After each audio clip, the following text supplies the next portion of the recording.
This meeting is being recorded. أعوذ بالله من الشيطان الرجيم. بسم الله الرحمن الرحيم. الحمد لله رب العالمين الرحمن الرحيم مالك يوم الدين. إياك نعبد وإياك نستعين. اهدنا الصراط المستقيم صراط الذين أنعمت عليهم غير المغضوب عليهم ولا الضالين آمين. بسم الله الرحمن الرحيم. الحمد لله رب العالمين والصلاة والسلام على أشرف الأنبياء والمرسلين وعلى آله وصحبه أجمعين. اللهم صل على سيدنا محمد الفاتح لما أغلق والخاتم لما سبق ناصر الحق بالحق والهادي لصراطك المستقيم وعلى آله وصحبه حق قدره ومقداره العظيم. اللهم فقهنا في الدين وعلمنا تأويل واهدنا صراطك المستقيم. اللهم افتح علينا حكمتك وانشر علينا من خزائن رحمتك يا أرحم الراحمين. رب اشرح لي صدري ويسر لي أمري واحلل عقدة من لساني يفقه قولي. صلى الله على سيدنا محمد وعلى آله وصحبه وسلم. الحمد لله رب العالمين. الحمد لله رب العالمين. Okey, baik tuan-tuan dan perempuan. Di tangan tuan-tuan dan perempuan ada dua buku. Okey, buku yang pertama yang macam saya tunjuk dalam skrin ni iaitu buku Makhraj dan Sifat Huruf, dan buku yang kedua iaitu buku Warna Hijau yang Al-Masani ni tuan-tuan dan perempuan. Okey. Jadi di kelas ini tuan-tuan dan perempuan kita akan membahas di buku biru ini sahaja. Okey, pembahasan kita tentang makhraj dan sifat huruf. Adapun buku hijau tu kita akan gunakan sebagai rujukan untuk ayat-ayat ataupun contoh-contoh yang ada di dalam buku hijau. Okey, baik tuan-tuan perempuan. Okey, saya harap tuan-tuan perempuan dapat sediakan pensel dan juga pen, pensel ataupun pen dan juga buku nota untuk kita catatkan apa-apa yang saya akan sampaikan insya-Allah. Baik. Kita tengok pada buku biru ini. Buku biru ini dipanggil dengan makhraj dan sifat huruf. Okey. Baik, pada muka surat pertama, kita buka muka surat 2 Roman ni tuan-tuan perempuan. Okey, buku surat 2 Roman ni. Okay, kita tengok dekat situ ada nukilan prakata. Okey, baik. Alhamdulillah, syukur kepada Allah Ta'ala, buku Al-Mathani Tajwid The Series iaitu Makhraj dan Sifat Huruf berjaya dihasilkan dengan kerjasama daripada seluruh warga kerja Al-Mathani Quranic Center. Okay, jadi buku ni hasil kerjasama kami di Quranic Center untuk menghasilkan satu buku yang untuk apa, iaitu buku ini bertujuan memudahkan para penuntut dan pencinta ilmu Al-Quran memahami kaedah menyebut huruf dengan sebutan yang tepat. Okey, sebagaimana yang telah digaris pandukan oleh para ulama. Okey. Baik, konsep yang digunakan dalam penyusunan buku ini dibuat mengikut pecahan topik dan berkonsepkan infografik ringkas dan berwarna bagi memudahkan pembacaan dan pemahaman pembaca. Nanti kalau tuan-tuan perempuan buka dalam buku ni nanti tengok di situ ada infografik-infografik yang berwarna lah untuk kita memudahkan pembaca untuk memahami. Okey. Justru buku ini disarankan untuk dimiliki oleh semua penuntut ilmu bacaan Al-Quran di semua peringkat umur agar manfaatnya dapat diaplikasikan di dalam pembacaan Al-Quran. Okey, di kesempatan ini saya ingin mengucapkan jutaan terima kasih kepada semua yang menyokong dan memberi maklum balas positif selama ini buat kami di Al-Masani Quranic Center. Semoga Allah Subhanahu Wa Taala melimpahkan rahmat dan keberkatannya kepada kita. Amin insya-Allah. Jadi itu daripada Khadimul Al-Quran iaitu Ustaz Badrul Nizam, pengasas Al-Quran, pengasas Al-Masani Quranic Center. Okey. Baik. Kemudian di muka seterusnya ada isi kandungan. Okey, di isi kandungan itu tuan perempuan, apa yang kita akan bahas di dalam kitab ini ataupun dalam buku ini? Yang pertama kita akan membahas kepada makhraj huruf lah. Okey. Makhraj itu apa, tujuan belajar itu apa, kemudian makhraj terbahagi kepada beberapa jenis dan apakah makhraj-makhraj tersebut. Okey. Kemudian pembahasan yang seterusnya kita akan masuk kepada sifat-sifat huruf. Okey, di sana nanti kita akan membahas tentang tujuan belajar sifat huruf, apa itu sifat huruf, pembahagiannya, kemudian ada sifat yang berlawanan dan juga ada sifat yang sifat tunggal. Okey. Kemudian setelah itu kita akan menganalisis satu persatu huruf daripada huruf alif mad sampailah ke huruf ya. Okey. Dan seterusnya akan ada jadual secara ringkas iaitu makhraj dan sifat huruf ni kita satukan sebagai jadual. Dan tuan-tuan perempuan boleh buat kesimpulan di situ untuk membuat sebagai nota lah, sebagai rujukan. Dan kemudian kita akan ada latihan bersama-sama insya-Allah. Okey? Baik. Jadi itulah yang akan dibahas di dalam kelas ini. Okey, baik tuan-tuan perempuan. Boleh faham ke? Okey, baik tuan-tuan perempuan. Muka surat seterusnya iaitu suatu mukadimah. Okey, baik. Tengok dekat situ, Al-Quranul Karim merupakan kalam dan wahyu Allah Subhanahu Wa Taala yang diturunkan kepada baginda Nabi Muhammad sallallahu alaihi wasallam oleh Ruhul Amin dan telah sampai bacaannya kepada kita sambung menyambung secara mutawatir. Okey. Baginda Nabi SAW telah mempelajari bacaan Al-Quran daripada Jibril alaihi salam dan telah membaca dan mengajarkannya kepada para sahabat serta baginda mempelajarinya. Ini menunjukkan bahawa Al-Quran itu ada cara bacaannya yang khusus dan tersendiri. Jadi Al-Quran mestilah mengikut garis panduan yang telah disampaikan oleh Nabi Muhammad SAW. Okey, sampailah kepada kita. Suatu kalam yang perlu diambil dengan cara bertilawah dan bertalaqi secara musyafahah serta perlu diperdengarkan bacaannya kepada guru. Okay, jadi Al-Quran ni kita tak boleh nak baca sendiri, kita nak mempelajari sendiri. Kita baca bertilawah, kemudian kita bertalaki bersama guru. Kita baca, guru baca, kita ikut bacaan guru. Itu namanya bacaan talaqi. Iaitu secara musyafahah ni guru baca, kita pun baca. Okey, kemudian setelah itu kita perlu diperdengarkan bacaan kita kepada guru. Jadi kita baca, guru pula dengar. Ha, itu cara mempelajari bacaan Al-Quran. Kita tak boleh belajar sendiri, kita tak boleh tanpa guru belajarnya. Okey? Jadi mesti ada guru. Kemudian Nabi Muhammad SAW yang bersifat ummi, tidak tahu menulis dan membaca, oleh yang sedemikian, Allah Subhanahu Wa Taala telah memerintahkan baginda mengajar para sahabat dengan tartil. Apa itu tartil, tuan-tuan dan puan-puan?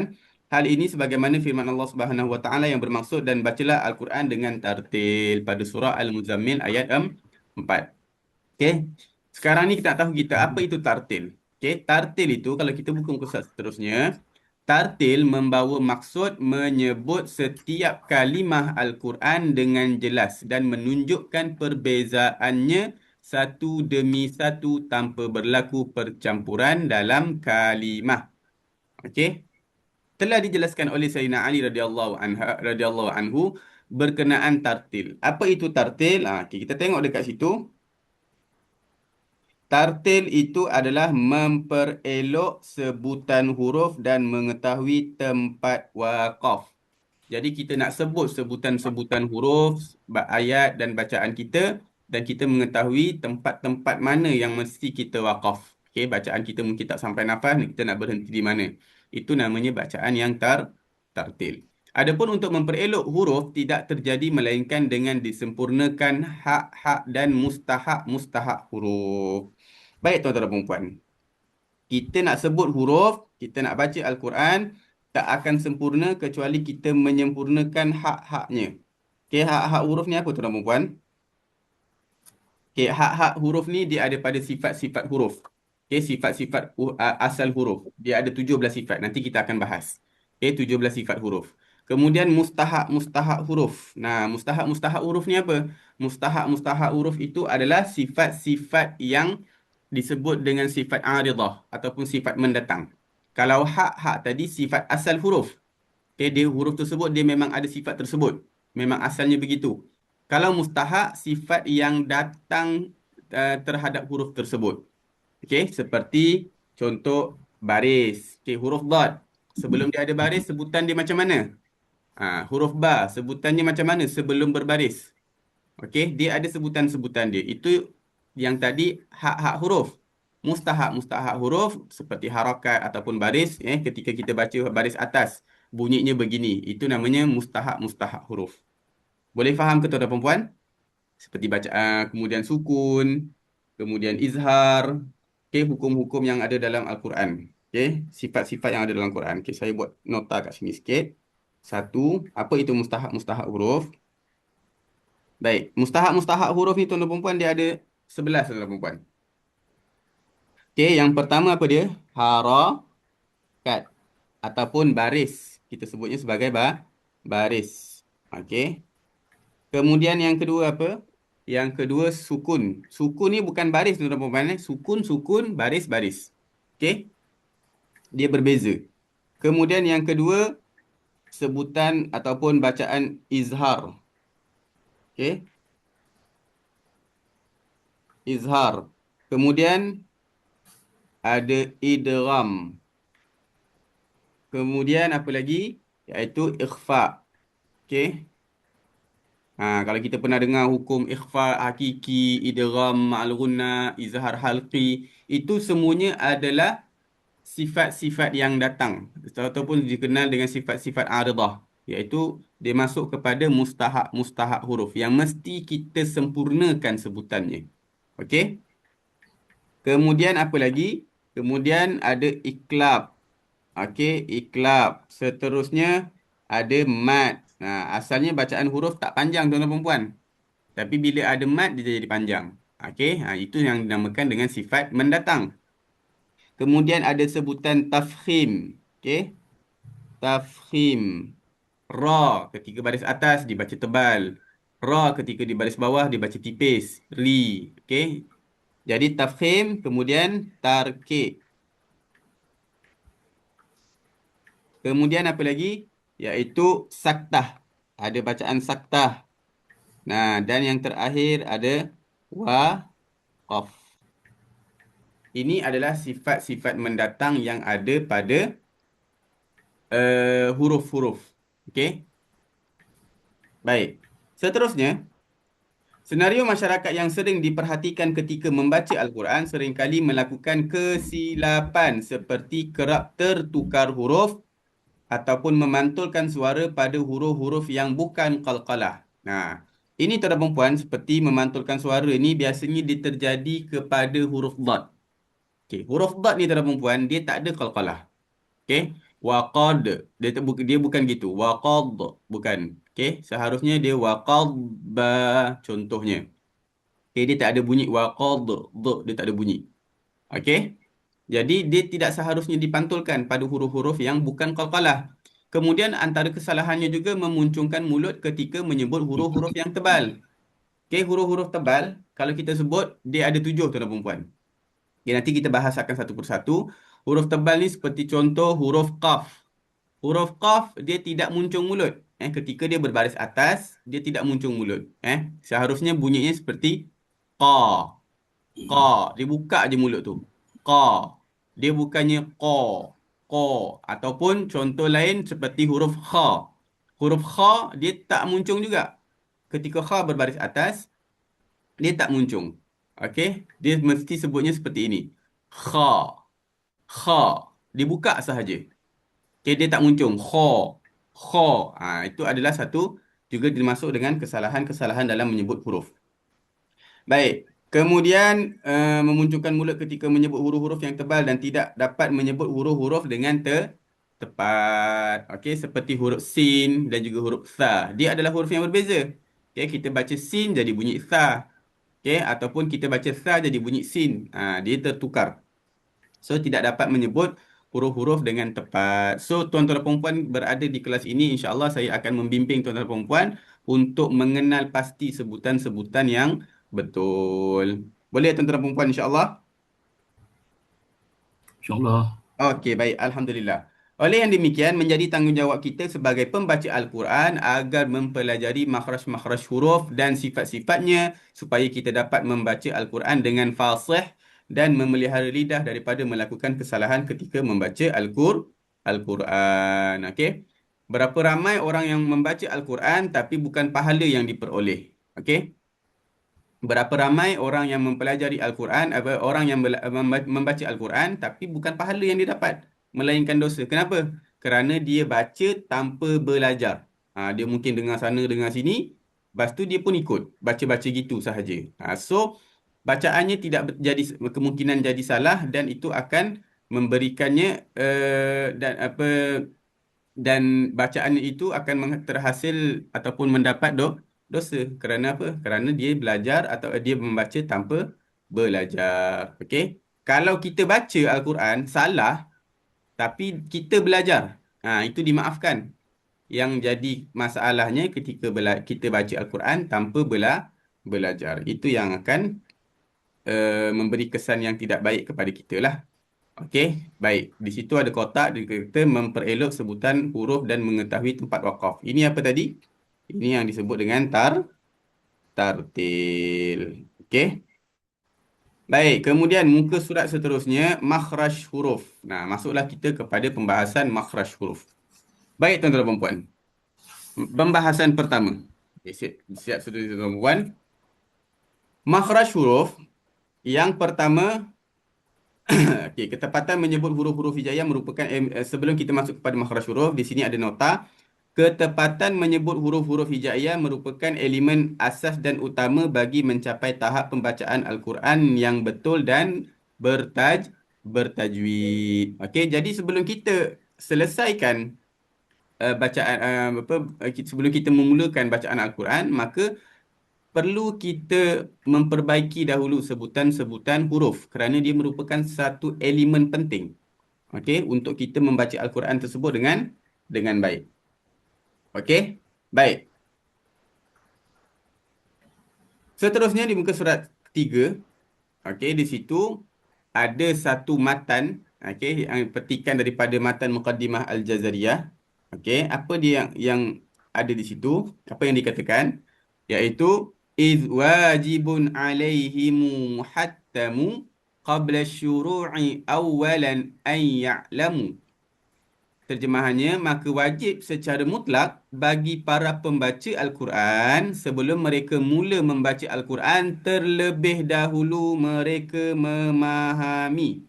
Apa yang mereka memahami? Makharijul hurufi was sifati liyalfidhu bi afsahil lughati. Iaitu tempat-tempat keluar huruf. Maka mereka mesti memahami dahulu tempat-tempat keluar huruf, iaitu dengan makhraj huruf dan serta sifat-sifat yang mengiringi huruf tersebut. Okey, bagaimana bunyi huruf sad? Apa sifat yang ada pada huruf sad? Apa yang ada sifat pada huruf dal? Okey? Agar apa? Agar dapat mengucapkannya dengan bahasa yang paling fasih. Okey, seperti kita baca huruf dad. Huruf dad ni bagaimana sebutan huruf dad? Okey? Begitu ke? Kita muncung mulut ke? Maka kita kena tahu sebutan yang betul. Okey, sebutan yang betul adalah waladha. Waladha. Dia ada sifat suaranya mengalir. Kemudian dia ada sifat isti'la. Okey, nanti kita bahas satu-satu. Allah. Baik, muka surat yang seterusnya, iaitu di situ dia ada tujuan belajar makhraj huruf. Kenapa perlu belajar makhraj huruf? Okey, baik. Yang pertama kita tengok. Okey. Pertama, mengetahui kaedah menuturkan setiap huruf dengan cara yang betul. Seperti yang saya katakan tadi, tuan-tuan dan puan, dalam Al-Quran, dia terdapat ayat. Okey. Sebelum ayat ini, ayat tersebut dikumpulkan dari beberapa kalimat ataupun perkataan. Okey. Kalimat pula dia tersusun daripada beberapa huruf. Jadi apabila kita nak menyebut bacaan ayat Al-Quran, nak membaca ayat Al-Quran, semestinya kita memperbaiki dahulu sebutan kalimat. Bagaimana kita nak menyebut ataupun memperbaiki sebutan kalimat ketika mana sebutan huruf masih lagi kita belum perbaiki. Okey? Jadi itulah tujuan kita untuk belajar makhraj. Nak tahu di mana tempat keluarnya, bagaimana sebutan hurufnya. Okey, itu adalah dinamakan sebagai makhraj. Nanti kita tengok apa definisi makhraj. Yang kedua, membezakan bunyi di antara huruf. Okey, membezakan bunyi di antara huruf. Ada huruf zai dengan huruf za. Okey, huruf zai dengan huruf zal. Dia adalah dua huruf yang berbeza. Bunyinya pun berbeza. Kalau zai, dia akan bunyi za. Kalau dia berbaris atas, bunyinya za. Za. Seperti itu. Kalau zal, dia za. Za. Lidah kita akan dikeluarkan sedikit. Okey. So, kita kena tahu di mana makhraj huruf dua huruf ini. Okey. Baik, yang seterusnya, mengetahui anggota makhraj yang terlibat dalam penyebutan huruf. Kita nak sebut huruf uh, ta, misalkan. Okay, seperti contoh kita nak sebut huruf ta ataupun kita sebut huruf sa lah. Ta ataupun sin. Ta dengan sin. Sa, anggota mana kita gunakan? Okay, mulut kita ni ada beberapa anggota, antaranya lidah. Okay, jadi lidah ni kita nak ajukan ke mana? Bahagian mana yang nak menyebut lidah? Okay, nak menyebut huruf tersebut. Contoh seperti huruf sa. Sa dia guna lidah. Sin pun dia guna lidah. Tapi kedudukannya berbeza. Kalau sa, dia kena keluarkan sedikit lidah. Sa, sa. Okay, kalau sin dia tak keluar lidah. Sa, sa. Okay. Jadi itu perbezaan uh, huruf-huruf. Kemudian seperti contoh huruf Ain dan juga huruf Hamzah. Ni kebanyakan juga ada orang dia tertukar antara Ain dan Hamzah. Okey? Ataupun Ghain dengan Gha. Seperti contoh Ghain dan Gha. Gha, misalkan. Gha. Gha ini anggota yang kita gunakan adalah kerongkong. Sedangkan Ra adalah lidah. Jadi anggota tersebut kita kena kenal pasti. Anggota yang mana kita gunakan untuk penyebutan huruf.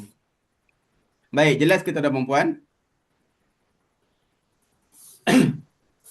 Okey, kemudian kita masuk kepada apa itu makhraj huruf. Daripada tadi kita bahas apa makhraj huruf, kita nak kenal apa itu makhraj huruf.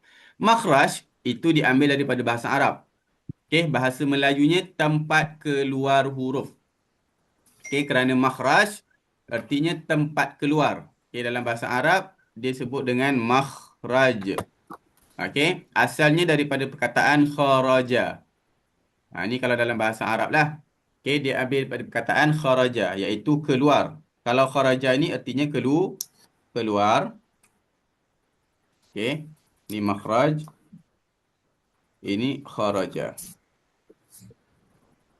Jadi makhraj adalah tempat keluar. Seperti kalau kita sebut dalam bahasa Arab, masjid. Okay, perkataan asalnya adalah sajadah, iaitu sujud. Masjid jadi tempat sujud. Begitu juga dengan makhraj.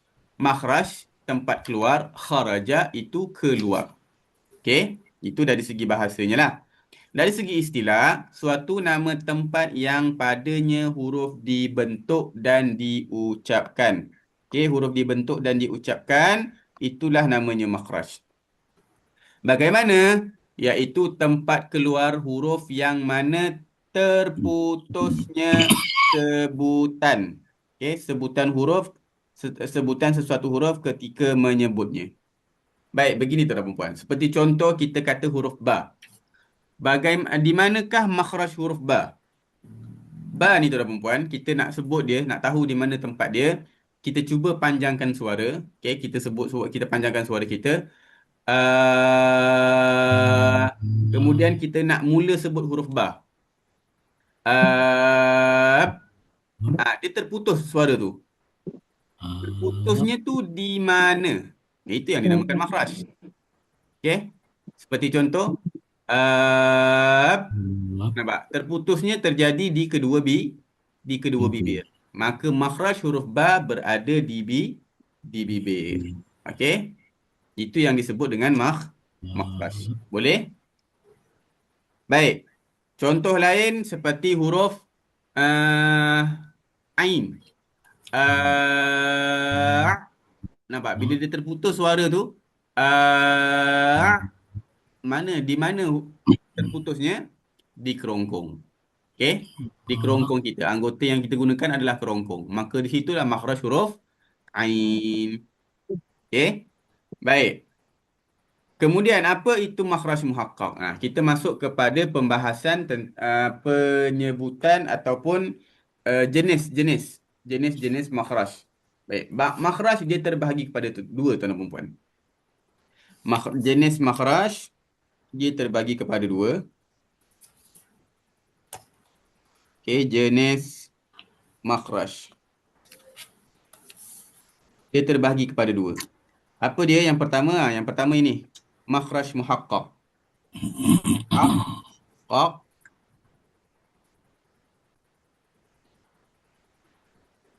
Okey, yang kedua disebut dengan muqaddar.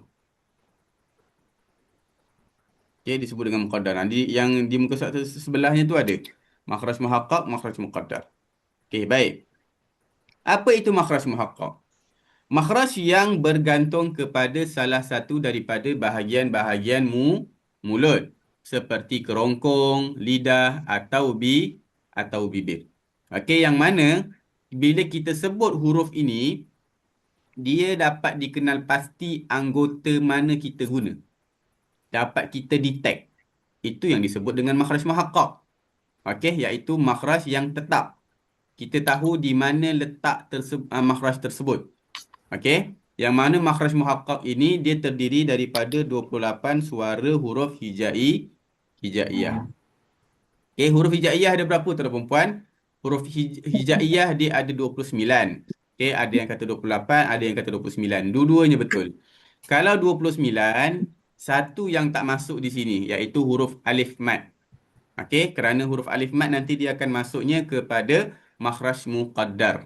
Okey, ini yang dapat kita tentukan. Yang namanya makhraj muhaqqaq dapat kita tentukan ataupun kita kenal pasti di mana suara tersebut dibentuk ataupun huruf tersebut dibentuk. Okey. Seperti contoh yang saya bagikan tadi. Makhraj huruf ba. Makhraj huruf ba di mana kalau kita tengok dalam gambar rajah ni dia ada titik dekat sini kan. Dia ada point dekat situ. Menunjukkan makhraj huruf ba berada di Bagaimana kita nak kenal pasti? Bagaimana kita nak kenal pasti makhraj huruf ba tersebut? Kita panjangkan suara. Macam tadi. Kita nak mula start sebut huruf ba tu di mana terputusnya. Maka kita akan tahu dia berada di bibir. Okey? Contoh yang lain seperti contoh huruf jim. Jim, kalau kita tengok gambar dia dekat sini, dia ada titik dia dekat tengah lidah yang menyentuh lelangit atas. Jadi bila kita nak sebut huruf jim, nak kenal makhraj huruf jim, maka kita panjangkan suara seperti tadi.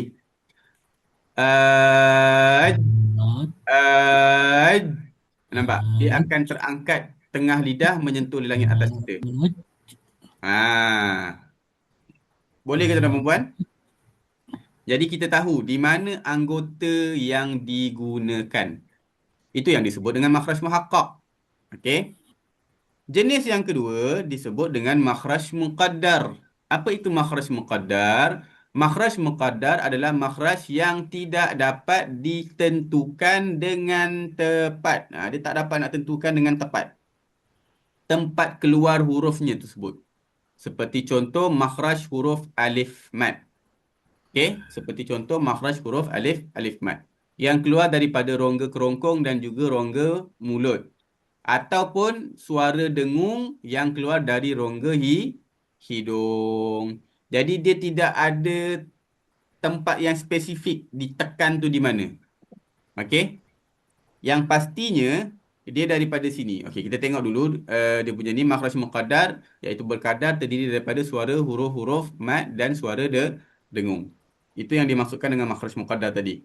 Sebagai contoh, kita tengok dekat gambar rajah itu ada makhraj huruf alif mat. Okey, makhraj huruf alif mat ni nampak tak? Dia punya titik tu ada dua tuan-tuan dan puan. Ada dekat mulut, ada dekat dalam kerongkong. Okey, ini menunjukkan, sebelum kita tengok ini, kita nak kenal pasti dahulu asal suara kita ni daripada mana tuan-tuan dan puan. Asal suara kita ni daripada kotak suara tuan-tuan dan puan. Daripada kotak suara ni kat bawah ni. Ni kotak suara kita. Okey. So, bila suara tu dia keluar, kalau makhraj muhaqqaq tadi dia ada tempat tekan dia. Dia ada tempat memberhentikan suara dia. Itu yang disebut dengan makhraj muhaqqaq. Sedangkan makhraj muqaddar seperti contoh alif mat, dia tak ada tempat yang pasti tekanannya tu di mana. Yang pastinya dia keluar daripada kotak suara melalui rongga-rongga kerongkong dan juga melalui rongga mulut. Dia sepanjang ni tuan-tuan dan puan. Sepanjang ni itulah yang disebut dengan makhraj muqaddar. Dia tidak ada penentuan dekat sini ke ataupun kat sini ke, dekat sini ke, tak ada. Dia daripada kotak suara terus keluar ke mulut. Okey, itu yang disebut dengan makhraj muqaddar. Bagi huruf alif mat lah. Okey, ataupun seperti contoh yang lain seperti bunyi gunnah ataupun dengung yang ada pada huruf mim. Mim, dia ada makhraj. Iaitu makhrajnya di bibir, tuan-tuan dan puan. Okay, makhraj huruf mim ni ada di bibir. Cuba kita sebut huruf mim. Kita panjangkan Mim. suara nak sebut huruf mim. Am. Um, nampak? Dia dah, Am. nampak? Dia dah terputus suara tu. Kan? Terputusnya di mana? Di bibir. Tapi dia ada satu sifat yang namanya gunnah, iaitu dengung. Okey, cuba kita sebut huruf mim, kemudian cuba kita try. Um, Am. nampak ada Am. tu Am. tu adalah suara dengung. Adalah suara dengung. Yang mana suara dengung itu dia keluar melalui rongga hidung. Okey, dia melalui rongga hidung ni. Samalah seperti huruf mat tadi. Dia berada di rongga, tapi ini rongganya rongga hidung. Dan dia tidak ada penentuan di sini ke. Okay, dia tidak ada tempat yang spesifik di sini ke, ataupun di sini ke, ataupun di sini. Yang pastinya dia keluar melalui rongga hidung. Jelas ke tuan-tuan perempuan? Okey? Baik. Okey, untuk pengetahuan tuan-tuan perempuan, huruf mat dia tidak ada sebutan tuan-tuan perempuan. Okey, kalau kita sebut huruf ba tadi sebelum dia berbaris, dia ada bunyi. Asal huruf, macam kita cerita tadi, hak-hak huruf, okey, hak-hak huruf itu sifat asal huruf kan? Sifat asal huruf tu dia sebelum berbaris dia dah ada bunyi dah, ada sebutan dia. Seperti contoh huruf ba. Ab, m, ab, ab. Nampak? Ab. Itu ada ba. Ab. M. Ab. Ab. Itu bunyi huruf ba sebelum dia berbaris. Ab. Okey? Ab. Kemudian contoh seperti huruf mim. Mim sebelum dia berbaris dia bunyi Hmm. Hmm.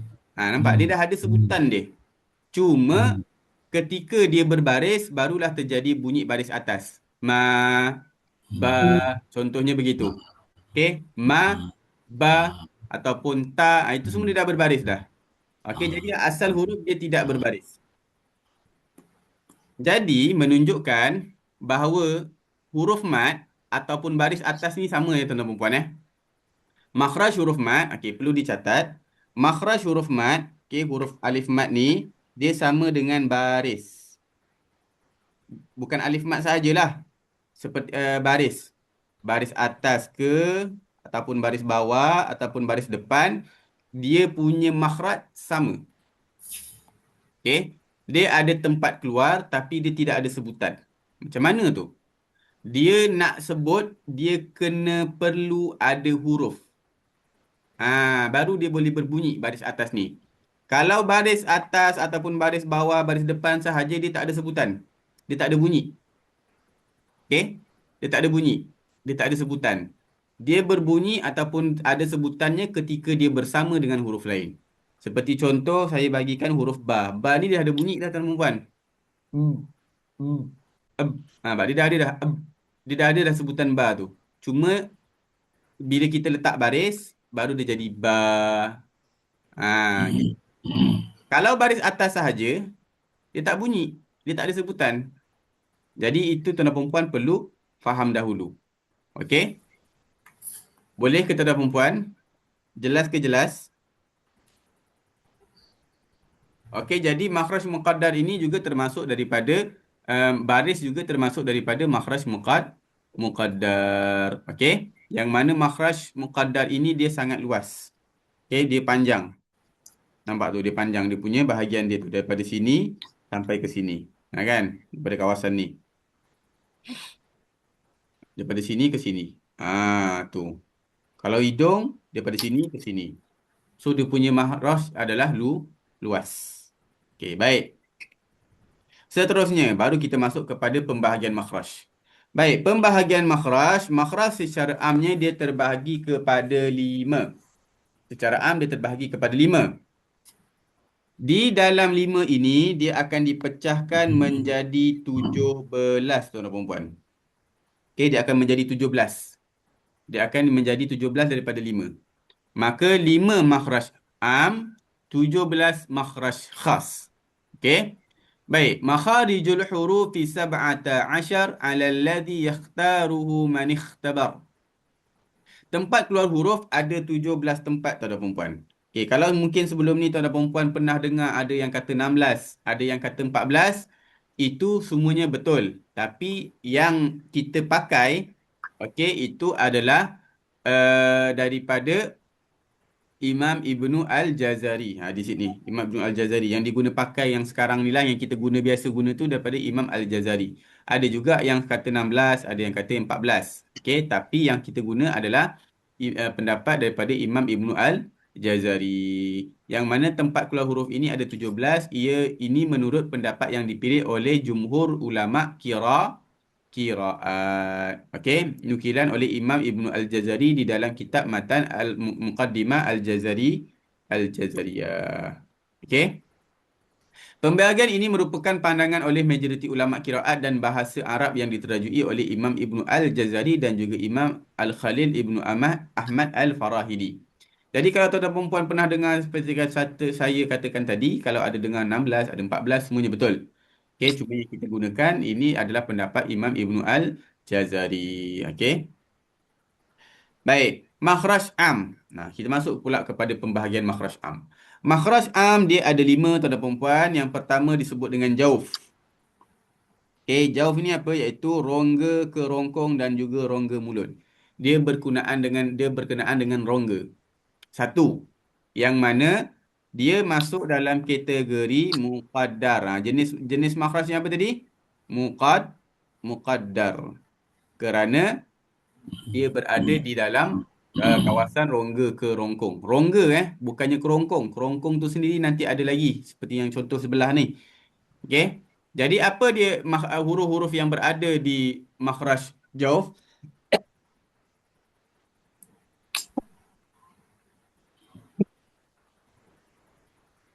Iaitu suara baris atas ataupun suara mat, suara alif mat, suara baris depan ataupun suara waw mat, suara baris bawah ataupun suara ya mat. Seperti yang saya jelaskan tadilah, baris atas dia punya makhraj sama dengan alif mat, waw baris depan sama dengan waw mat, dan baris bawah sama makhrajnya dengan ya mat. Okey.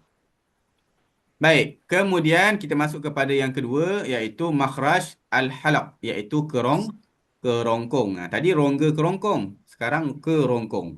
Kerongkong sendiri ada tempat tekan-tekan dia. Yang mana kerongkong ni dia masuknya ke jenis makhraj muhaqqaq. Dia ada tempat tertentu yang ditekan yang kita dapat kenal pasti. Okey, secara amnya dia ada 6 iaitu hamzah, ha, ain, ha, ghin dan juga kha. Okey. Hamzah, ha, ain, ha, ghin, kha. Nanti di sini akan dipecahkan lagi.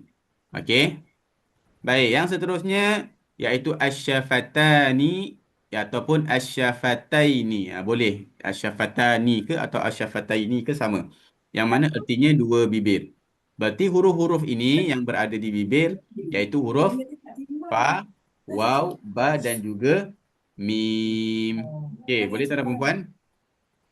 Nah, kalau kita tengok pula seterusnya ada namanya makhraj lisan. Lisan ni artinya apa? Lidah. Di lidah inilah huruf-huruf yang paling banyak dikeluarkan. Dia ada 18 huruf total. Dia ada huruf qaf, kaf, jim, shin. Ini semuanya huruf yang melibatkan lidah.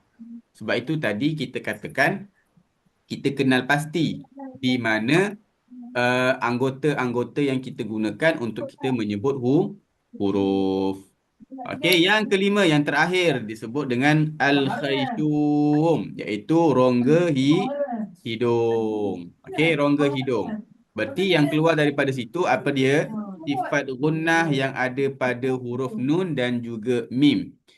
Tadi kita tengok mim, dia ada dekat asyafatan. Okey, asyafatan ni dia ada kat sini. Huruf nun dia ada dekat lisan. Tapi tapi dia punya sifat dengung yang ada pada huruf nun dan mim itu adalah pada hidung, rongga hidung. Di situ. Jadi di situlah ada sifat dengung yang ada pada nun dan juga mim. So, gunnah ini ataupun dengung ini dia masuknya kepada makhraj muqaddar juga. Okey, pada makhraj muqaddar. Yang lain, kerongkong, bibir, lidah itu masuknya nanti masuknya semuanya kepada makhraj muhaqqaq. Okey? Baik. Seterusnya, pembahagian makhraj khas. Tadi daripada 5 dipecah menjadi 17. Baik tuan-tuan dan puan-puan, ni yang dikatakan sifat-sifat yang makhraj-makhraj yang dipecah menjadi 17 tadi. Baik. Yang pertama, rongga kerongkong dan juga rongga mulut. Itu keluar dia daripada situ suara alif mat ataupun baris atas, waw mat, baris depan ataupun waw mat, baris bawah ataupun ya mat. So dia sama. Okey, daripada kerongkong. Baris atas dengan alif mat, baris depan dengan waw mat, baris bawah dengan ya mat. Okey. Satu. Yang kedua, pangkal kerongkong. Ini tadi kalau tuan-tuan tengok nombor satu tu, berarti dia berada di kategori ataupun jenis makhraj muqaddar. Okey, yang mana tak dapat ditentukan dengan tepat di mana tempat keluarnya. Yang kedua, pangkal kerongkong. Kita dah masuk pada kerongkong. Ini dah masuk kepada makhraj muhaqqaq. Ya, kita dapat kenal pasti kerongkong ada di pangkal, ada di hujung, ada di tengah. Okey. Jadi apa yang huruf yang berada di pangkal kerongkong iaitu huruf hamzah dan juga huruf ha. Okey, huruf hamzah dan juga huruf ha. Ha bulat ni kita panggilnya ha simpul ataupun ha bulat. Okey, itu dia berada di kerongkong, di pangkal kerongkong. Berarti di bawah ni tuan-tuan dan puan. Paling bawah ni disebut dengan pangkal kerongkong. Okey? Boleh? Jadi keluar daripada situ huruf hamzah dan juga huruf ha, ha bulat. Okey? Yang ketiga adalah tengah kerongkong. Tengah kerongkong di mana tuan-tuan dan puan? Di sini. Ni tengah kerongkong kita. Okey, di bahagian halkum ni, ni tengah kerongkong kita. Keluar daripada situ adalah huruf ain dan juga huruf ha. Sebab itu, bila kita sebut huruf ha bulat dengan ha pedas, dia berbeza. Kalau kita sebut huruf ha, ha, ha. Nampak? Kita sebut huruf ha. Kalau perhatikan kerongkong saya ni dia tak bergerak. Ha, ha. Nampak? Itu ha bulat. Kalau ha pedas, dia akan bergerak. Ha, ha. Menunjukkan perbezaan tempat keluar huruf tersebut. Jelas ke tuan-tuan dan puan? Okey. Kemudian di kerongkong juga terbahagi satu lagi iaitu hujung kerongkong. So di pada kerongkong dia terbahagi kepada 3 bahagian. Ada pangkal, ada tengah, ada hujung. Okey, hujung ni huruf apa? Huruf yang keluar daripada situ huruf ghain dan juga huruf kha. Okey, kha dengan ha berbeza. Kha dia berada di hujung, ha dia berada di tengah kerongkong. Ha dia berada di pangkal kerongkong. Tu dia beza dia tuan-tuan dan puan. Okey, jadi dapatlah kita kenal pasti ada 3 bahagian yang daripada kerongkong ini. Itu disebut dengan makhraj muhaqqaq. Okey. Yang kelima, pangkal lidah. Kita dah masuk kepada bahagian lidah. Baik tuan-tuan dan puan. Lidah dia terbahagi kepada beberapa bahagian. Okey. Mana? Sekejap. Okey, baik. Pangkal yang pertama, lidah kita ni dia terbahagi kepada beberapa bahagian. Okey, saya buat gambar rajah kat tepi sini sikit. Okey. Ni daun lidah kita tuan-tuan dan puan. Okey, daun lidah kita. Saya buat gambar dululah, nanti saya tunjukkan dia punya contoh. Pertama, di pangkal lidah kita, di sini. Ini disebut dengan pangkal lidah. Okey. Pangkal lidah menyentuh bahagian anak tekak. Keluar daripada situ huruf qaf. Nah, di mana pangkal lidah di sini, maka keluar daripada situ huruf qaf yang paling belakang. Okey, dia menyentuh bahagian anak tekak. Qaf. Keluar daripada situ huruf qaf. Yang keenam, pangkal lidah juga. Tapi dia menyentuh bahagian hadapan anak tekak. Keluar daripada situ huruf kaf. Maka dia tetap di pangkal lidah juga. Tapi di depan sikit daripada qaf. Dia ada kat sini. Okey. Kalau kita tengok sebagai contoh. Sini saya ada model ni. Sekejap saya hilangkan dulu ni. Okey. Kalau kita tengok dekat sini. Pangkal lidah di mana tadi? Pangkal lidah tu berada di sini. Okey, ini pangkal lidah. So, dia akan menyentuh bahagian anak tekak. Di bahagian sinilah Ni lidah ni, contoh ni dia sampai sini je. Okay, dekat sini, dekat belakang sikit, dekat sini. Okay, itu namanya bahagian anak tekak. Okay, dia sentuh dekat sini. Bahagian belakang sikit ni. Okay, yang ada kat sini lah. Ni dia sampai sini je. Okay, yang ada dia disentuh kat sini. Itu keluar daripada situ huruf qaf. Adapun kaf, dia menggunakan pangkal lidah juga. Okay, dia menggunakan pangkal lidah tapi depan sikit. Dia menyentuh bahagian hadapan anak tekak. Di depan sikit daripada qaf. Itu keluarnya huruf kaf. Okay, kalau qaf tadi belakang sikit. Kalau qaf depan. Okay, jadi di situ tempat keluar huruf qaf ataupun kaf yang mana sama-sama pangkal lidah tapi dia berbeza tempat sentuhan. Maka kita nak dapatkan makhraj huruf-huruf tuan-tuan dan puan, mesti kita sukunkan. Ingat, setiap huruf kita nak tentukan dia punya makhraj, nak kenal pasti, maka kita sebutnya dalam keadaan sukun. Seperti ba tadi kan. Ab, ab, kita sukunkan dia. Maka kita dapat tahulah tempat di mana makhraj tersebut ataupun huruf tersebut dibentuk. Sama juga dengan huruf qaf ataupun kaf. Qaf kita nak sebut, kita panjangkan suara. Aq, aq. Nampak? Bila kita nak sebut huruf qaf tu, lidah kita, pangkal lidah kita menyentuh bahagian anak tekak.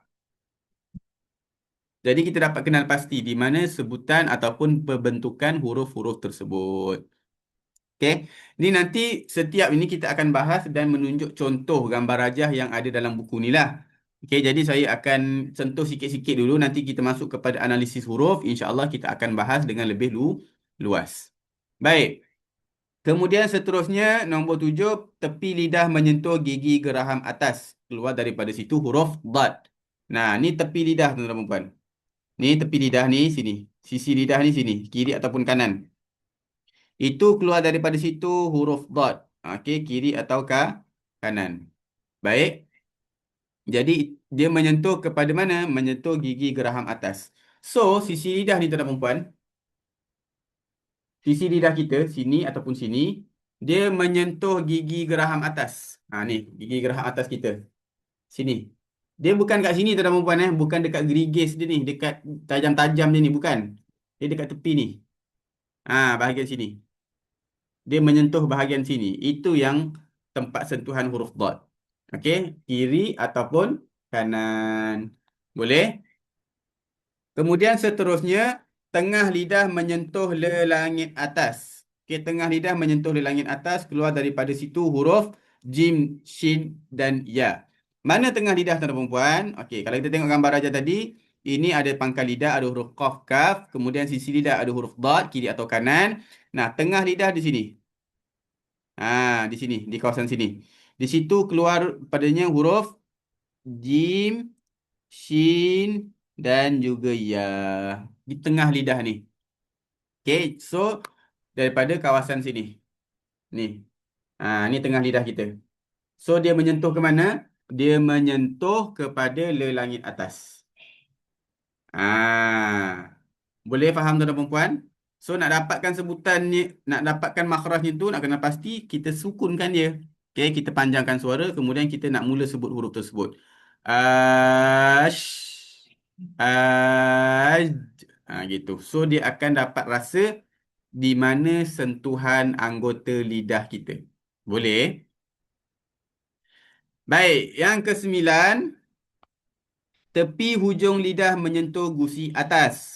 Ni tepi hujung lidah. Di mana tuan-tuan dan puan? Ni di kawasan sini. Ni. Ni namanya tepi hujung lidah. Kiri atau kanan. Keluar daripadanya itu apa? Huruf lam. Okey, huruf lam. Kiri atau kanan. Keluar daripada situ huruf lam. Ni di sini. Sisi hujung lidah. Kalau sisi lidah tadi sini. Okey, kalau sisi lidah tadi dekat sini. Sisi hujung lidah dekat sini. Ni bahagian tepi ni. Sini ataupun sini. Itu sisi hujung lidah. Dia menyentuh ke mana? Dia menyentuh kepada gusi atas. Ni. Ni gigi kita. Okey. Ni pangkal lidah. Ni sebut dengan pangkal lidah ni sini. Tempat tumbuh gigi ni disebut dengan pangkal lidah. Gusi dekat sini. Kan? Dekat gusi kita ni kan? Dia sentuh dekat sini. So, disitulah keluarnya makhraj huruf lam. Macam mana nak tahu sebutan bunyi huruf lam? Kita sukunkan dia. Al. Al. Okey. Kita panjangkan suara. Al. Al. Nampak? Dia menggunakan sisi hujung lidah kita. Okey. Kemudian yang ke-10, hujung lidah menyentuh gusi atas. Hujung lidah menyentuh gusi atas. Keluar daripada situ huruf nun. Mana hujung lidah? Okey, hujung lidah dia kat sini.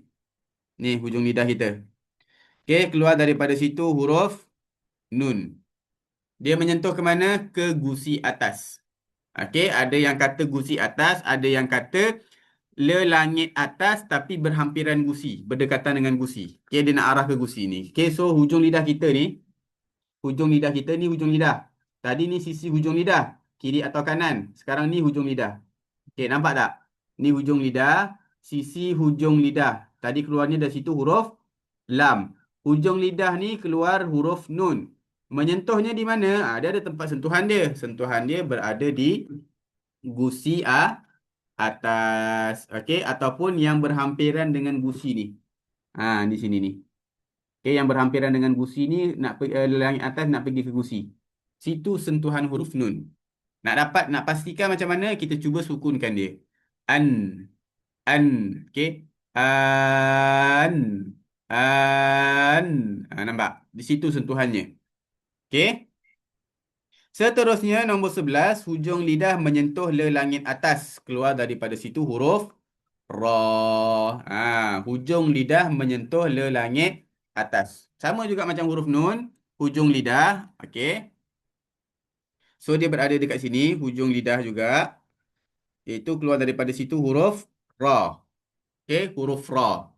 Ra di sini hujung lidah kita menyentuh lelangit atas. Dia pergi dekat sini. Dah pergi masuk ke lelangit atas. So kita nak sebut huruf ra, kita sukunkan dia. Panjangkan suara, kemudian kita sukunkan dia. Ar. Ar. Ar. Nampak? Dia menyentuh hujung lidah kepada lelangit atas. Yang seterusnya, nombor 12, hujung lidah menyentuh pangkal gigi kacip atas. Okey, pangkal gigi kacip atas tu mana? Ni, gigi kacip atas ni. Okey, gigi kacip ni gigi kapak kita lah ni. Okey, pangkal dia mana? Pangkal dia dekat sini. Okey, tapi dia bukan kat luar lah sentuhnya. Dia sentuh kat dalam. Dia sentuh kat sini. Dia menggunakan mana? Hujung lidah juga. Sama, hujung lidah. Okey, dia menggunakan hujung lidah. Dia menggunakan hujung lidah. Keluar daripada situ huruf ta, dal dan juga ta. Okey. So dia menggunakan hujung lidah menyentuhnya di sini. Kalau nun tadi mana? Nun tadi kat sini. Nun kat sini. Ra dekat sini. Kan? Lam dia kat sini juga tapi menggunakan sisi lidah. Okey, sisi hujung lidah kalau lam. Kalau ta dan ta ni dia dekat pangkal gigi. Pangkal gigi kacip atas dengan hujung lidah. So kita nak dapatkan dia, kita sukunkan dia. Ad. Ad. Up. Gitu. Boleh tuan-tuan dan puan? Yang seterusnya, hujung lidah menyentuh hujung gigi kacip atas. Masih lagi hujung lidah menyentuh hujung gigi kacip atas. Keluar daripadanya situ huruf sa, za dan za. Dia menyentuh hujung gigi kacip atas. Kalau pangkal tempat tumbuh, pangkal tempat tumbuh, hujung dekat sini. Ni hujung dekat gerigis dia ni. Itu namanya hujung. So hujung lidah kita bertemu dengan hujung gigi kacip atas. Hujung lidah kita bertemu dengan hujung gigi kacip atas. Maka sebutan kita mesti keluarkan sedikit lidah. Okey? Contohnya seperti ini. As. As. Nampak? As. Az. Al. As. Az. As. Al. Al. Nampak? Kita kena keluarkan. Okey? Jadi itu huruf-huruf sa, za dan juga dha. Yang ke-14, hujung lidah menyentuh pangkal gigi kacip bawah. Kalau yang ini, gigi kacip atas, kalau yang ini gigi kacip bawah. So hujung lidah kita menyentuh pangkal gigi kacip bawah, tempat tumbuhnya gigi yang di bawah gigi bawah ni. Sini.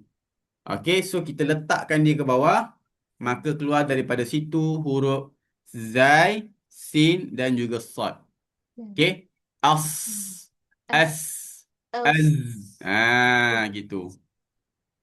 Boleh As. ke tuan dan perempuan? So dia ke bawah lidah kita tu. Okey, kalau tadi kat pangkal gigi kacip atas keluar ta dan ta. Kalau ke bawah dia keluar zai, sin dan juga sad. Okey? Selesai kita bahagian lidah. Jadi lidah tadi daripada pangkal Bukan pergi ke gigi dah. tepi, pergi ke tengah, pergi ke hujung. Okey? Pergi ke sisi. Itu semuanya di lidah. Faham ke tuan dan perempuan? Tahu? Faham ke? Jelas? Okey, baik. Alhamdulillah. Kalau jelas, baik. Alhamdulillah. Terima kasih. Okey, so habis kita bahagian lidah. Sekarang kita masuk kepada bahagian bibir. Tadi kan ada lima bahagian tadi kan, lima secara am. Sekarang kita masuk bahagian bibir pula. Bibir tadi kita tengok dekat bahagian am tu dia ada 4 huruf kan. Fa, waw, mim dan ba. Okey. So dia masuk kepada makhraj bibir, keluar daripada situ huruf fa. Fa ni di mana tuan-tuan dan puan? Di bibir, bibir dalam. Yang ni tak adalah, dia tak ada bibir kat sini. Okay, so dia bibir dalam ni, dekat perut bibir dalam kita, okay, belah dalam ni, dia menyentuh gigi kacip atas. Ni. Dia bukan dua-dua bibir tuan dan perempuan. Jangan kita sebut gini. Af, af.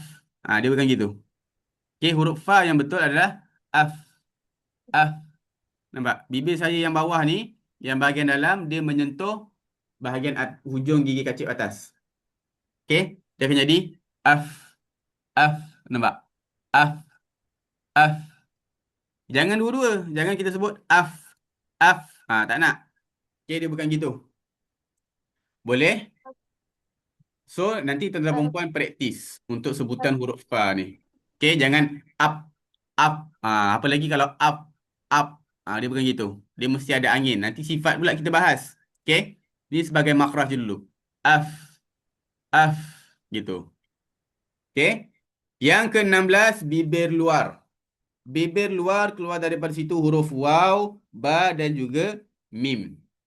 Dia guna bibir luar tapi cara penyebutan dia berbeza. Kalau waw kita muncungkan. Au.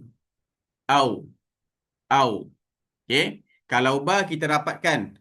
Ab. Ab. Ab. Tapi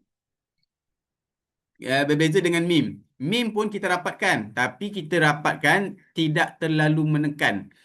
Am. Am.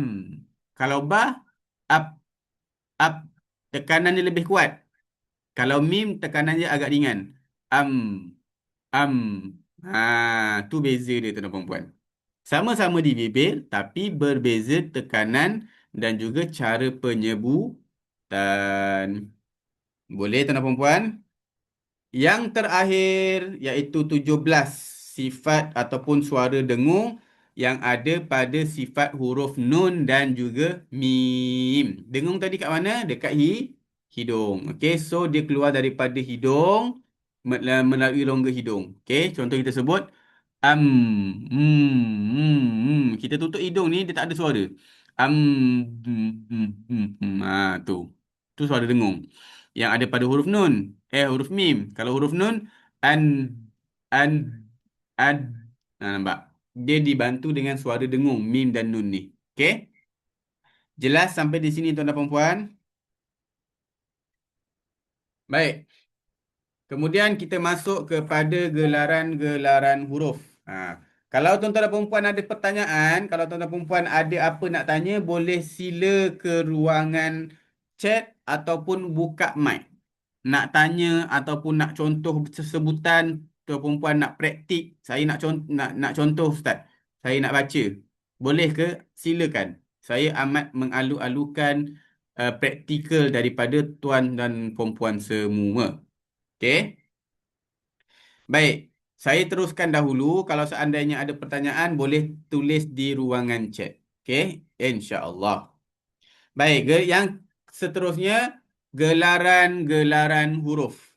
Gelaran huruf ni dia ada 10, okey, berdasarkan dia punya tempat makhraj-makhraj tadi, maka adalah gelaran-gelarannya. Okey, gelaran-gelaran yang pertama disebut dengan hawaiyah ataupun jaufiyah, iaitu huruf alif mat ataupun baris atas, okey, baris atas ataupun alif mat, atau baris depan atau wamat, atau ya baris bawah atau ya mat. Okey, alif baris atas sama dengan alif mat, baris depan sama dengan waw mat, baris bawah sama dengan ya mat. Okey, dia satu tempat. Okey. Yang mana gelarannya itu disebut dengan hawaiyah ataupun jaufiyah. Kenapa? Kerana dia nisbah kepada huruf yang keluar daripada rongga mulut dan juga tempat laluan suara. Macam huruf alif mat, waw mat, ya mat ni dia keluar daripada laluan suara. Okey, dia keluar daripada laluan suara tempat rongga mulut ni. Itu disebut dengan hawaiyah. Kemudian yang kedua gelarannya adalah halqiyah. Nanti kita pernah dengar kan namanya izhar halqi. Kenapa halqi? Kerana huruf-huruf yang kita sebut itu dinisbahkan kepada kerongkong. Sebab itu namanya halqi. Okey, huruf-hurufnya pun adalah huruf-huruf yang sama dengan izhar halqi. Huruf hamzah, huruf ha, huruf ain, huruf ha, huruf ghain dan juga huruf kha. Okey, kerana dinisbahkan daripada kerongkong kita. Okey. Yang ketiga iaitu huruf qaf dan juga kaf disebut dengan lahawiyah, yang mana dikategorikan ataupun dinisbahkan huruf yang keluar daripada bahagian anak tekak. Okey. Yang keempat huruf jim, shin, ya nisbah kepada huruf yang keluar di tengah lidah. Okey. Diberi gelaran syajariyah. Okey, tuan-tuan dan perempuan kena tahu ni syajariyah ni dalam bahasa Arab artinya pokok, tuan-tuan dan perempuan. Artinya pokok. Okey, artinya pokok. Kenapa tengah lidah diberi dengan gelaran pokok? Nanti tuan dan perempuan saya akan bagi tahu di tempat ataupun sifat-sifatnya nanti. Okey, dia masih lagi dalam makhraj tapi kita akan jelaskan di bahagian sifat nanti insya-Allah. Okey. Jadi dia keluar daripada situ ataupun nisbahnya nisbah hurufnya gelaran huruf itu adalah syajariyah, yang mana keluarnya situ huruf jim, shin dan juga ya. Yang kelima huruf dad. Dad ini dinisbahkan keluar daripada sisi lidah, maka disebut dengan janbiyah. Okey. Yang keenam huruf zai, sin dan sad, dia dinisbahkan kepada huruf yang keluar daripada hujung lidah, disebut dengan asaliyah. Nombor 7 huruf ta, da, ta digelar dengan nat'iyah, yang mana huruf tersebut dinisbahkan keluar berhampiran le langit atas. Yang ke-8 fa, za, dha disebut dengan lathawiyah kerana dia berhampiran dinisbahkan huruf yang berhampiran gusi. Okey, ni gelaran huruf makhraj ni bukan digusi, tuan-tuan dan puan. Ini nisbahnya. Okey. Baik. Kemudian nombor 9 lam, nun, ra disebut dengan zalqiyah, iaitu huruf yang dinisbahkan keluar daripada hujung lidah. Yang ke-10 fa, waw, ba dan juga mim disebut dengan syafawiyah kerana dinisbahkan huruf yang keluar daripada bibir. Okey, di sini tuan dan perempuan perhatikan nombor 9 dan nombor 6 dia sama-sama hujung lidah. Perasan tak tuan perempuan? Okey, hujung lidah. Tapi satunya zalqiyah, satunya asaliyah. Kenapa boleh begitu? Kerana tadi kalau tak ada ta, lidah kita terangkat ke atas. Okey, dia pergi kepada hujung gigi, pangkal gigi kacip atas. Kalau huruf sin, huruf zai dan juga huruf sad, dia pergi kepada sorry. Mana tadi? Tak ada ta pula, sorry. Zai, sin, sad dia dinisbahkan kepada hujung lidah, yang mana asaliyah tadi dia pergi ke bawah. Dia pergi ke bawah. Okey. Zai, sin, sad bukan tak ada ta. Sorry, saya tersilap, minta maaf. Okey, zai, sin, sad dia nisbahkan hujung lidah tapi lidah kita pergi ke bawah. Kalau zalqiyah, lam nun ra, dia nisbahkan hujung lidah kita pergi ke atas. Faham ke tuan-tuan dan puan? Jadi itu perbezaannya. Hujung lidah dinisbahkan hujung lidah tapi satunya ke bawah, satunya ke atas. Boleh? Baik, kita masuk kepada sifat huruf. Setakat ini, faham ke tidak apa yang saya jelaskan daripada makhraj? Tuan-tuan dan perempuan boleh bagi komen ataupun bagi respon sedikit. Okey, baik. Puan Ain. Okey, Alhamdulillah. Faham. Okey, ada yang nak cuba ke sebutan-sebutan huruf?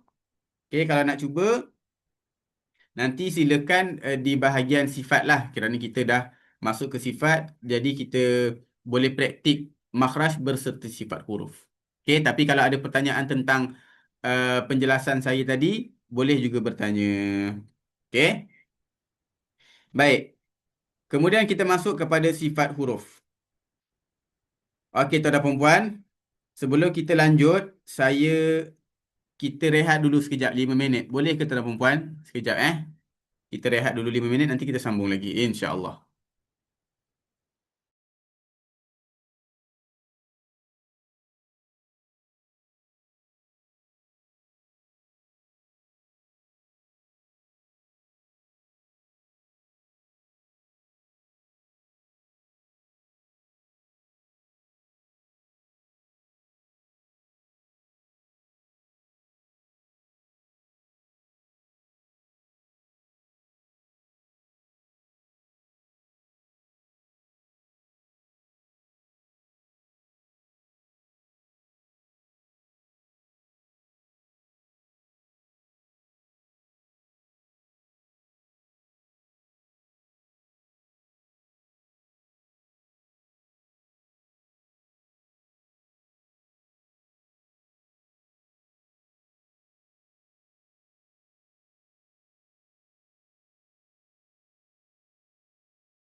Okey, baik tuan dan puan. Kita sambung balik insya-Allah. Okey, kita masuk kepada pembahasan sifat huruf. Baik, yang pertama adalah tujuan belajar sifat huruf. Okey, kalau tadi kenapa perlu belajar makhraj, sekarang kita nak tanya kenapa perlu belajar sifat. Okey, yang pertama untuk membezakan huruf-huruf yang berada dalam satu makhraj yang sama. Okey, tadi kita dah tengok makhraj tadi, ada huruf yang sama pada makhraj, tapi beza pada sifat. Seperti contoh huruf ta dan juga huruf ta. Dia satu makhraj, tapi dia berbeza sifat. Okey, kalau ta bunyinya ta nipis, kalau ta bunyinya tebal. Apa yang membezakan sebutan ta nipis dan juga ta tebal? Itulah yang ada pada sifat. Okey. Sifat ta dia tipis, sifat ta dia tebal. Dalam satu makhraj. Okey. Baik, kemudian yang kedua, mengenal pasti sama ada huruf-huruf tersebut adalah huruf-huruf yang kuat atau lemah dan huruf tebal atau tipis. Okey. Seperti huruf zal. Okey. Ataupun huruf dan juga huruf dha. Samalah seperti huruf ta dan ta ni, tapi saya ambil contoh lain, iaitu huruf zal dan juga huruf dha. Yang mana zal dia sifatnya lemah. Okey, kalau dha sifatnya kuat. Okey. Kemudian tebal ataupun tipis. Zal tipis, dha tebal. Okey. Yang ketiga, dapat memperkemaskan lagi sebutan huruf-huruf yang berbeza pada makhraj. Kalau tadi ta dan ta satu makhraj, ta dengan ta satu makhraj, zal dengan dha satu makhraj. Ini huruf yang berbeza pada makhraj. Seperti huruf sa. Sa dengan sin. Dia beza makhraj, kan? Sa di hujung lidah, tapi di pangkal gigi di hujung gigi kacip atas. Sedangkan sin di hujung lidah juga, tapi dia di pangkal gigi kacip bawah. So dia punya sebutan berbeza. Okey, kita nak sebut sa, as, as. Kalau sin, as, as. Dia ada bunyi s, s. Itu beza dia. Kalau sa dia tak ada. Dia tak ada s, dia tak ada gitu. Okey, sa, as. Itu so kita nak dapatkan perbezaan dan juga memperkemaskan sebutan, maka kita kena kenal sifat-sifat huruf tersebut. Okey. Baik, apa itu sifat huruf? Sifat huruf dari segi bahasa, keadaan sesuatu sama ada dapat dilihat atau tidak dapat dilihat. Itu sifatlah. Okey, seperti contoh saya kata buku ini petak, berarti dapat dilihat sifatnya petak. Kan? Bola itu bulat, berarti bola tu dapat dilihat dengan bulat. Nah, itu sesuatu benda yang dapat dilihat. Kalau tidak dapat dilihat, tapi dapat dikenal pasti dengan cara sebutan. Itu yang dimaksudkan dalam sifat-sifat huruf. Okey. Baik, dari segi istilah, cara menyebut atau cara mengeluarkan huruf-huruf hijaiyah dari makhrajnya. Kita nak tahu sebutan huruf ta tadi itu nipis ke tebal daripada sifat tadi. Okey. At-ta. At-ta. Kalau ta, at-ta. At-ta. Ta. Nak tahu macam mana menebalkan dia, maka kita kena tahu sifat yang ada pada huruf tersebut. Okey. Baik. Pembahagian sifat ada 17 tuan dan perempuan. Ni yang disebut dengan hak-hak huruf tadi. Kalau kita tengok tadi pembahasan awal kita, ada menyempurnakan hak-hak dan mustahak-mustahak huruf. Hak-hak huruf ini yang disebut dengan sifat-sifat asal huruf tersebut. Okey. So, dia ada 17.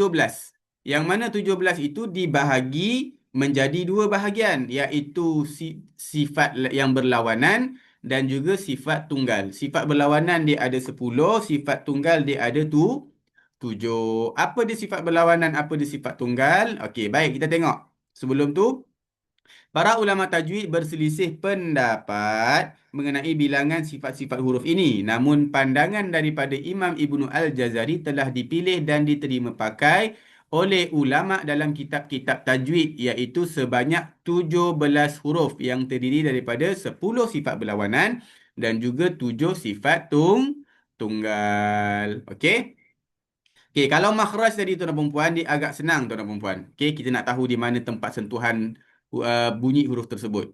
Okey, nak memulakan sebutan tu bagaimana? Itu makhraj. Nah, kalau sifat ni dia agak rumit sedikit. Saya minta tuan dan perempuan untuk lebih fokus dan juga kalau boleh catat nota apa yang saya bagi. Okey? Kerana dia agak rumit sikit. Baik. Yang pertama kita tengok masuk kepada sifat berlawanan.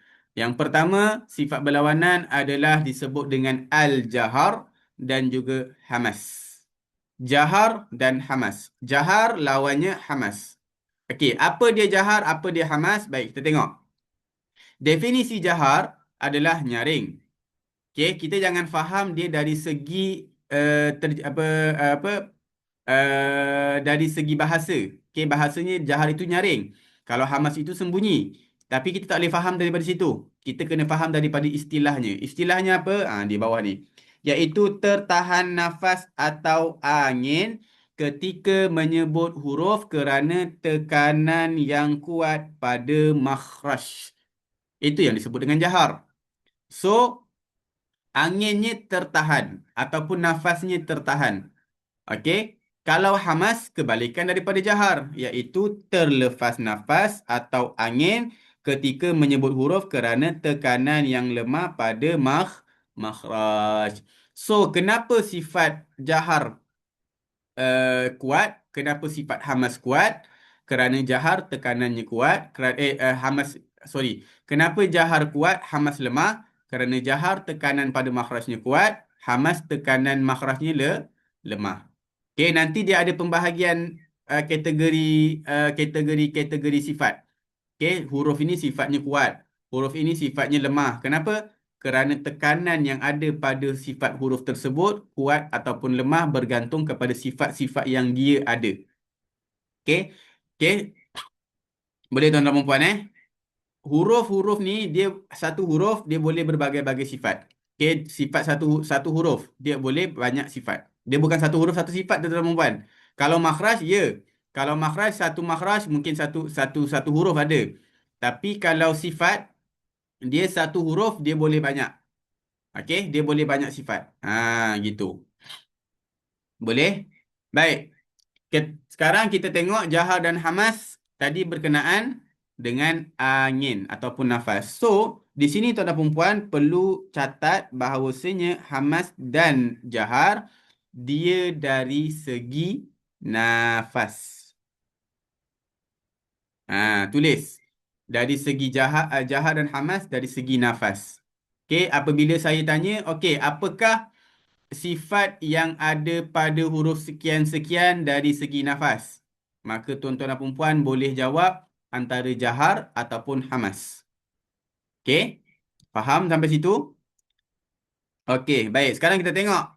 Jahar ada 19 huruf, sedangkan hamas ada 10 huruf. Mana lebih banyak? Jahar. So, macam mana kita nak hafal? Kita hafal huruf-huruf yang berada di sifat hamas. Okey? Huruf sifat hamas dia ada 10.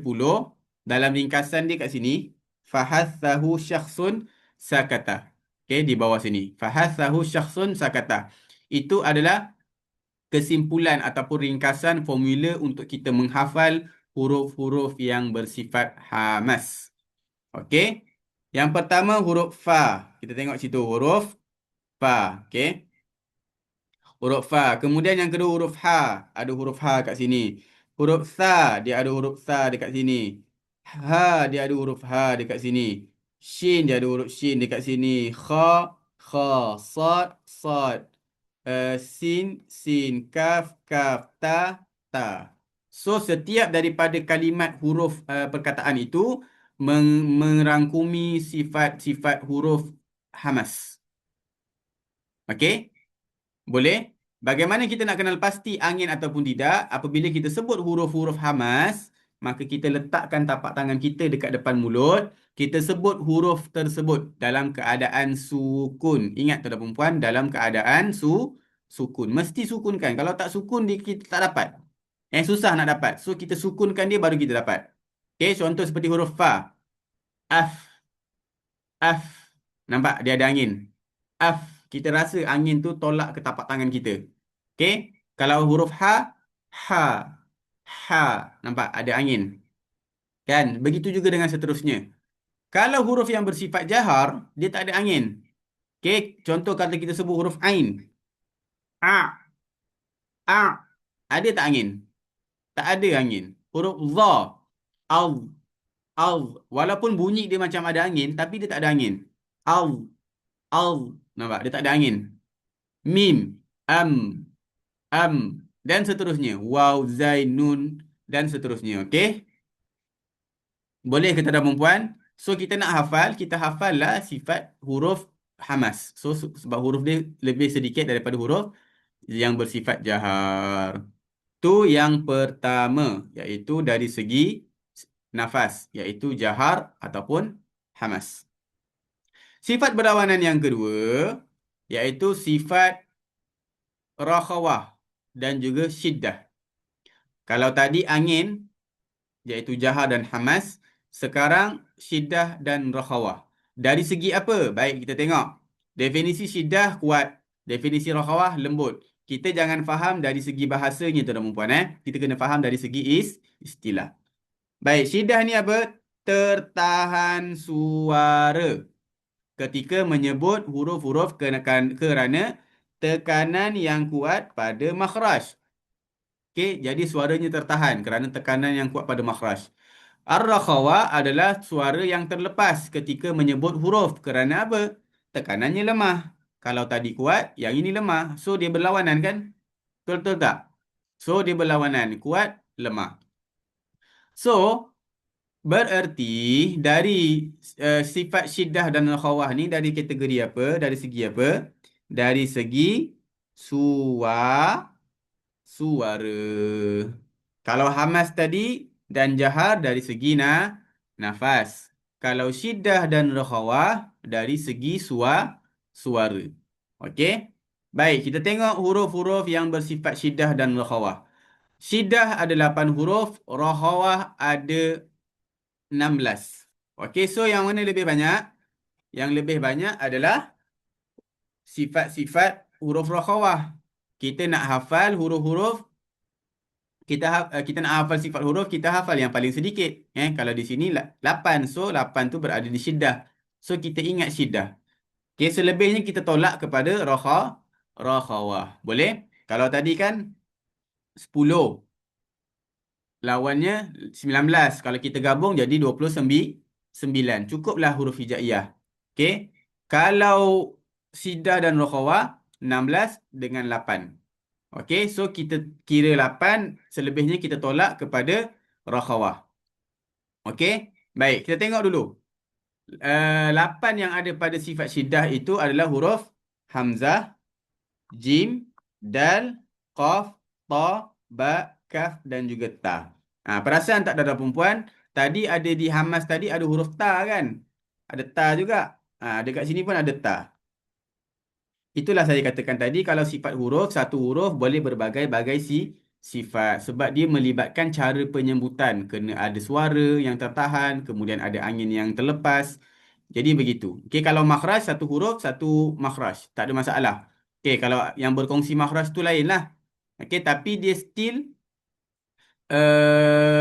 apa nama, tak macam sifat. Kalau sifat ni dia satu huruf dia boleh banyak. Okey. Baik.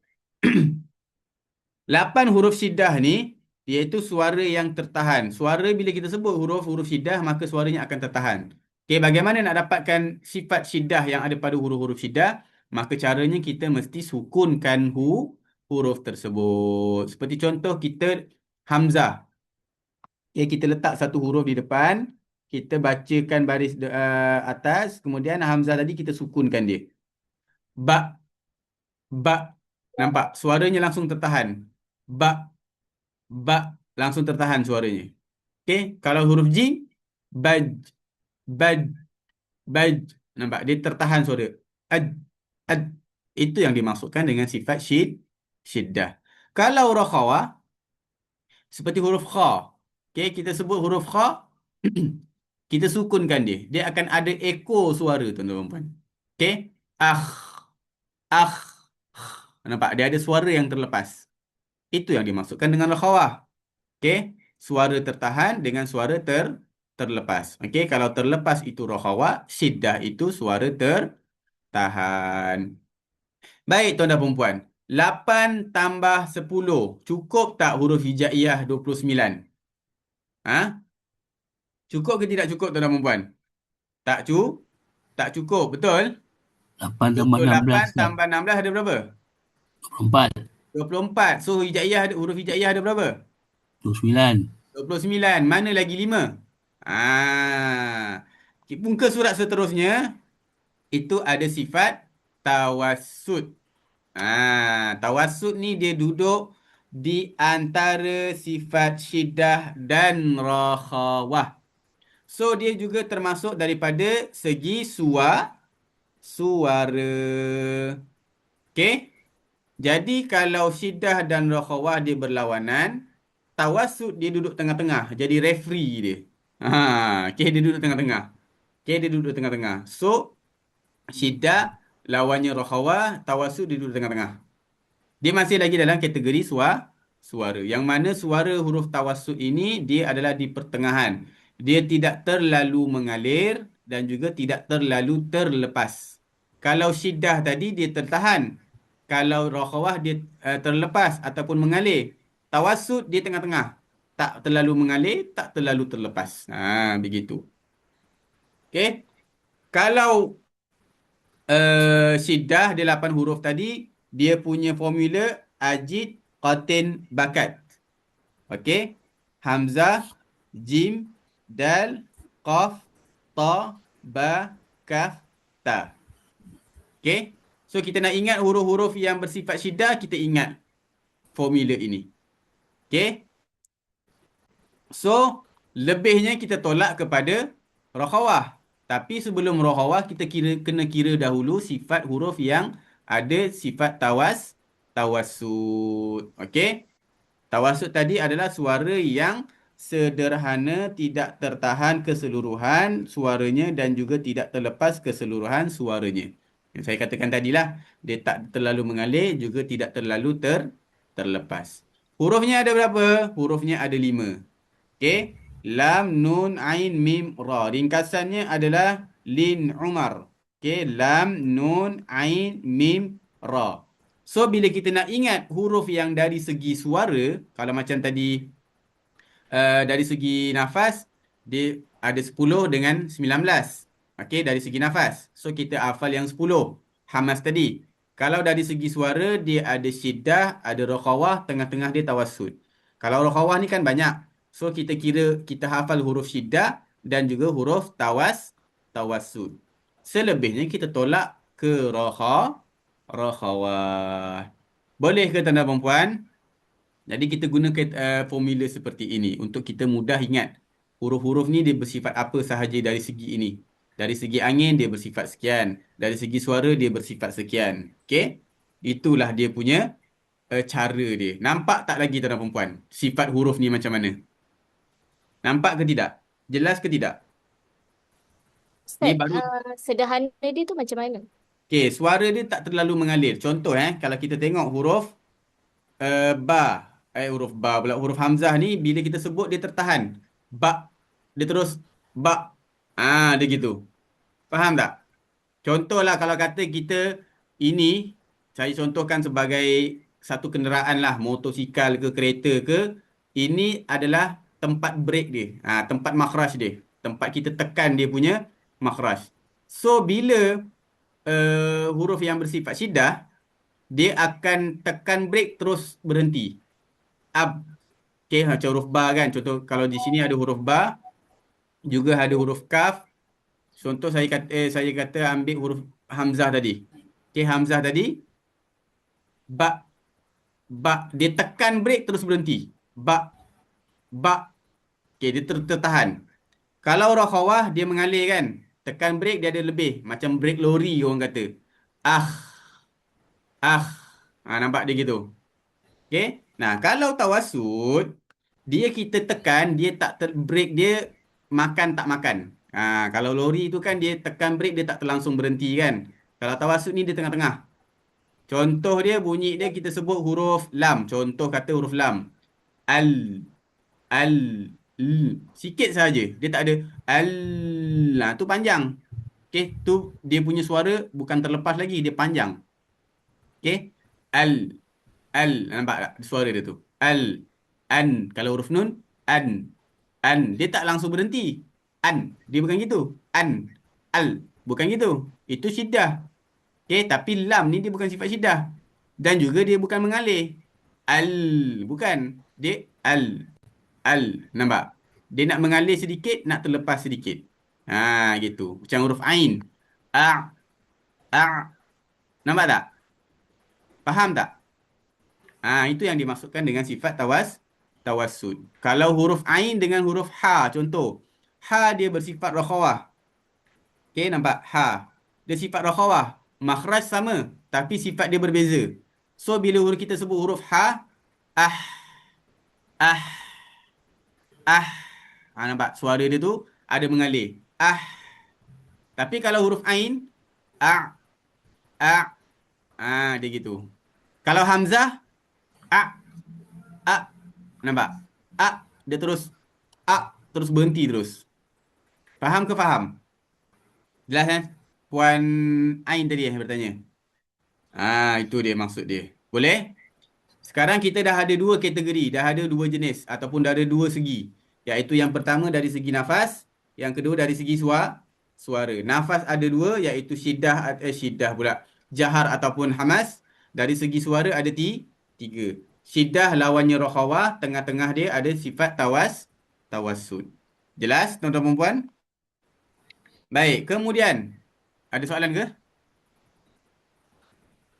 Okey, baik.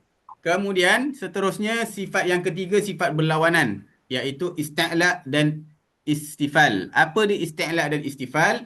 Isti'la lawannya istifal. Okey, apa dia isti'la? Isti'la iaitu secara bahasa meninggi, istifal secara bahasa merendah. Apa definisinya? Kalau isti'la mengangkat bahagian pangkal lidah ke langit atas.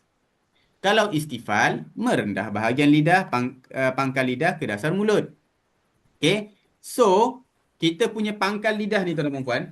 Pangkal lidah kita ni, bila menyebut huruf yang bersifat isti'la, dia akan terangkat. Bukan makhraj ya. Bukan makhraj. Kalau makhraj lain. Kalau makhraj tempat sentuhan ataupun tempat terbentuk huruf. Tapi ini sifat yang ada pada huruf. Boleh tuan-tuan dan puan? Tak semestinya huruf yang bersifat isti'la, makhrajnya di pangkal lidah. Bukan. Okay. Ada huruf yang bersifat isti'la, makhrajnya bukan di pangkal lidah. Seperti contoh, kita tengok huruf sad. Huruf sad, dia punya makhraj di mana? Di hujung lidah. Tapi sifat dia pangkal lidah kita ternaik. Itu.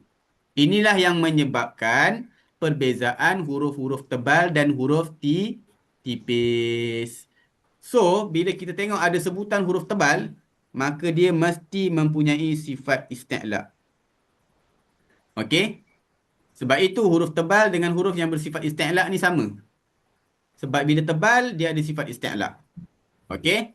Seperti huruf kha, sad, dad, ghin, ta, qaf, dha. Semuanya huruf tebal. Perasan tak tuan-tuan perempuan? So, dia bersifat isti'la. Yang mana pangkal lidah kita terangkat. Okey, nanti saya jelaskan dia punya pangkal lidah terangkat tu macam mana di bahagian ni lah. Sebab dia nak kena tunjuk gambar rajah lidah tu. Okey? Boleh tuan-tuan perempuan? So, bila kita sebut huruf-huruf ni, pastikan huruf isti'la jangan muncung bibir. Note sikit. Jangan muncung bibir. Kalau muncung bibir, salah. Sebab itu bila kita nak sebut huruf kha ni, dia orang muncung bibir. Kenapa? Kerana dia nak bunyikan bunyi kha tu, dia muncung bibir. Padahal dia tak perlu muncung. Dia cukup pangkal lidah kita yang kita angkat. Kha, kha, sa, da, gha, ta. Nampak? Dia jangan muncung. Kha, sa, da, gha, ta. Tak nak. Okay? So, nak bunyikan dia tebal, kita angkat pangkal lidah. So, isti'la dan juga istifal berkenaan dengan pangkal lidah. So, tadi dari segi suara. Yang pertama tadi dari segi angin ataupun nafas. Yang kedua dari segi suara. Yang ketiga, ini sifat berlawanannya dari segi pangkal lidah. Boleh? So, kita nak ingat antara 7 dengan 22. Mana lebih sedikit? 7 yang lebih sedikit. So, kita ingat dia punya formula. Apa itu? Iaitu huruf sifat formula dia. Khussa darqin qid. Okay, bila kita sebut, kita nak ingat huruf ni, kita ingat formula ni. Khussa darqin qid. Okay, setiap huruf yang ada pada kalimat itu menunjukkan huruf isti'la. Bila kita ingat 7 ini, selebihnya kita tolaklah kepada sifat istifal. Okey? Boleh? Okey, kalau tuan-tuan perempuan perhatikan ada huruf ra dekat sini Ra ni kalau kita sebut tebal ke tipis sebenarnya? Kalau di baris atas. Ra. Tebal kan? Okey, dia tak ada sifat isti'la walaupun dia tebal. Okey? Dia sifatnya istifal.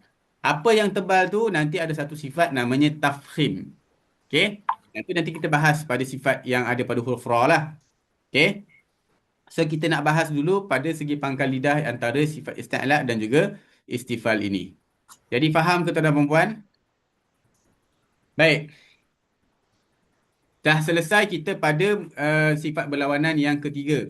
Sekarang sifat berlawanan yang keempat. Apa dia sifat berlawanan yang keempat? Iaitu itbaq dan juga infitah. Apa itbaq dan infitah? Kalau tadi dari hamas jahar dari segi angin, kalau syiddah dan rakhawah dari segi suara, isti'la dan istifal dari segi pangkal lidah, apa pula infitah dan juga itbaq ini? Infitah dan juga itbaq itu berkenaan dengan rongga mulut. Rongga mulut. Rongga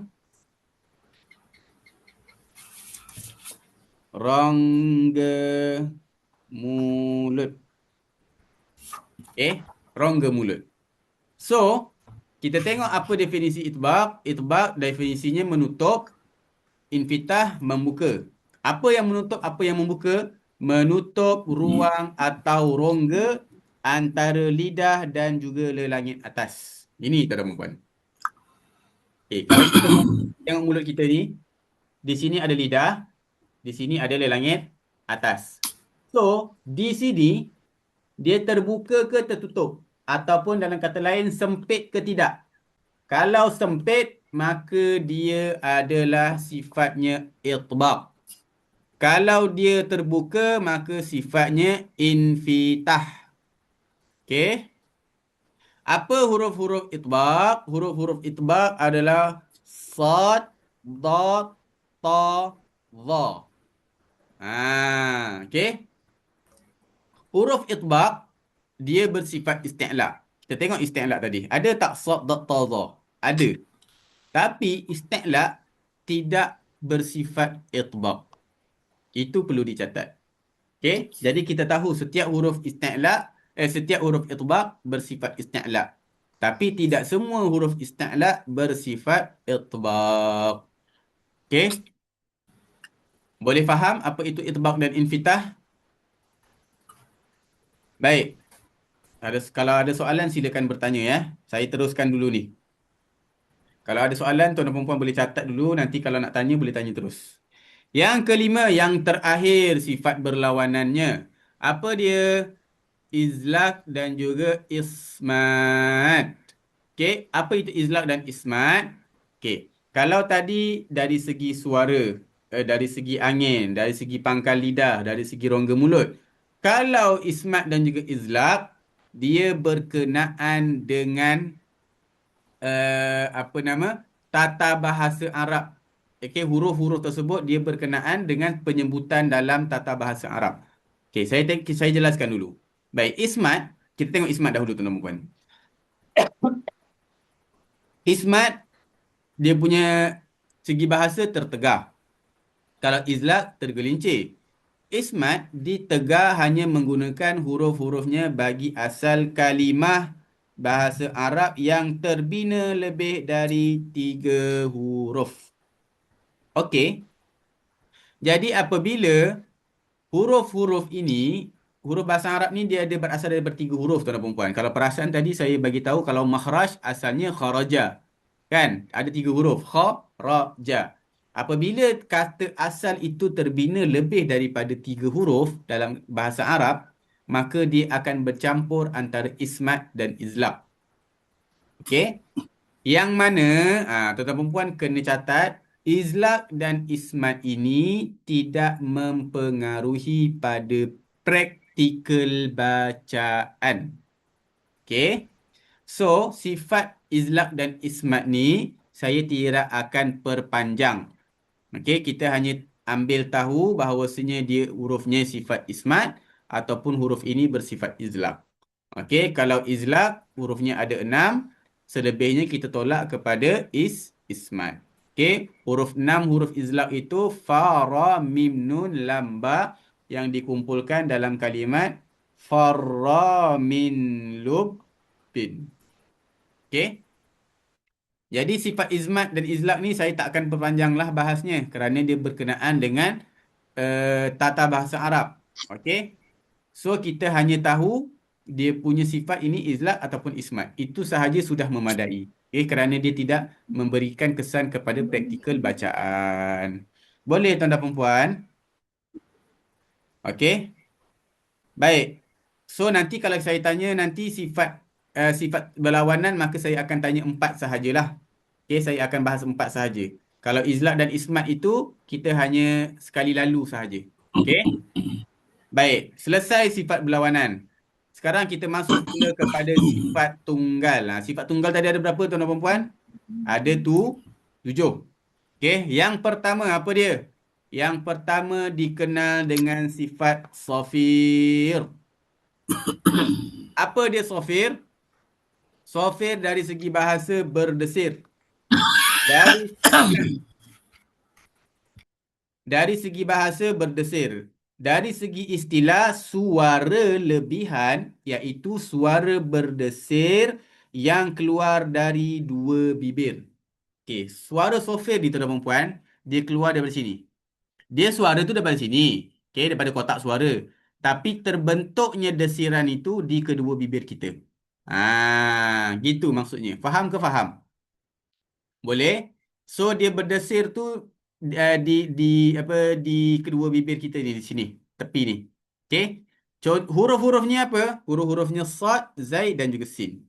Okey? Huruf zai, sin dan sad dia ada sofirnya. Dan martabat sofirnya berbeza. Okey? Kita tengok dulu kepada tengok dulu pada huruf sin. Sin dia sifat sofir yang ada pada dia rendah. Okey, martabatnya rendah. Kenapa?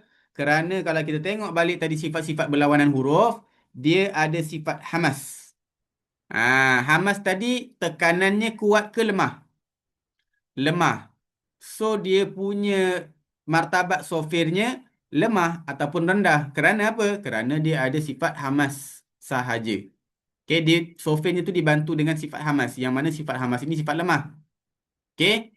Apa maksud sofir yang rendah pada sin? Cuba kita sebut huruf sin. Okey. Pada contoh ini. Kita sebut. Nastabiq. Nas. Nas. Nampak tak? Sofir ni tu. Tipis. Itu yang dimaksudkan dengan sofir yang rendah.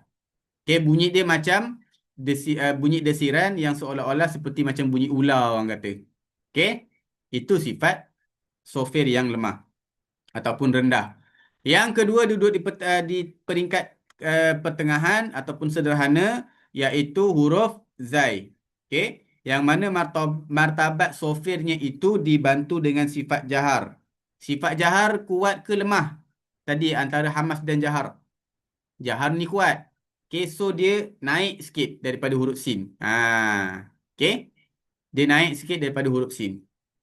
So, macam mana sofir yang ada pada huruf zai? Okay, kalau kita tengok contoh dekat sini. Azmi. Az. Bunyi sofirnya gitu. Z. Kalau sin. Okay, kalau zai. Z. Gitu. Itu yang dikatakan dalam kategori yang pertengahan. Sofirnya. Adapun huruf sad, dia martabatnya berada di martabat sofir yang tinggi. Kenapa? Kerana huruf sad dia ada sifat isti'la dan juga sifat itbaq. Isti'la dan itbaq ini dia dua sifat yang kuat. Kalau isti'la tadi lawannya apa? Istifal. Kalau itbaq lawannya infitah. So isti'la dan juga itbaq ini dua-dua sifat kuat. Okey, kalau zai ni dia satu sifat kuat, jahar. Kalau sad dia ada dua sifat yang kuat, yang membantunya menjadi sofirnya lebih kuat, iaitu isti'la dan itbaq. Sebab itu kalau kita sebut sofir yang ada pada huruf sad pada kalimat ini seperti contoh was. Kalau sin tadi kalau sad nampak tak tekanan dia tu berbeza. Rasa tak pada lidah kita? Kan? Kalau sin kalau sad bunyi dia mungkin sama, macam hampir sama tapi tekanan dia berbeza tuan-tuan perempuan. Gitu. Kalau sin nastabiqa. Nas nas. Kalau sad was was. Tu kan perbezaan dia. Itu yang dimaksudkan dengan sifat sofir yang ada pada huruf zai, sin dan juga sad. Boleh tuan-tuan perempuan? Jelas? Okey. Ada yang nak cuba ke cara sebutannya? Kita dah masuk kepada sofir pada sifat-sifat huruf ni.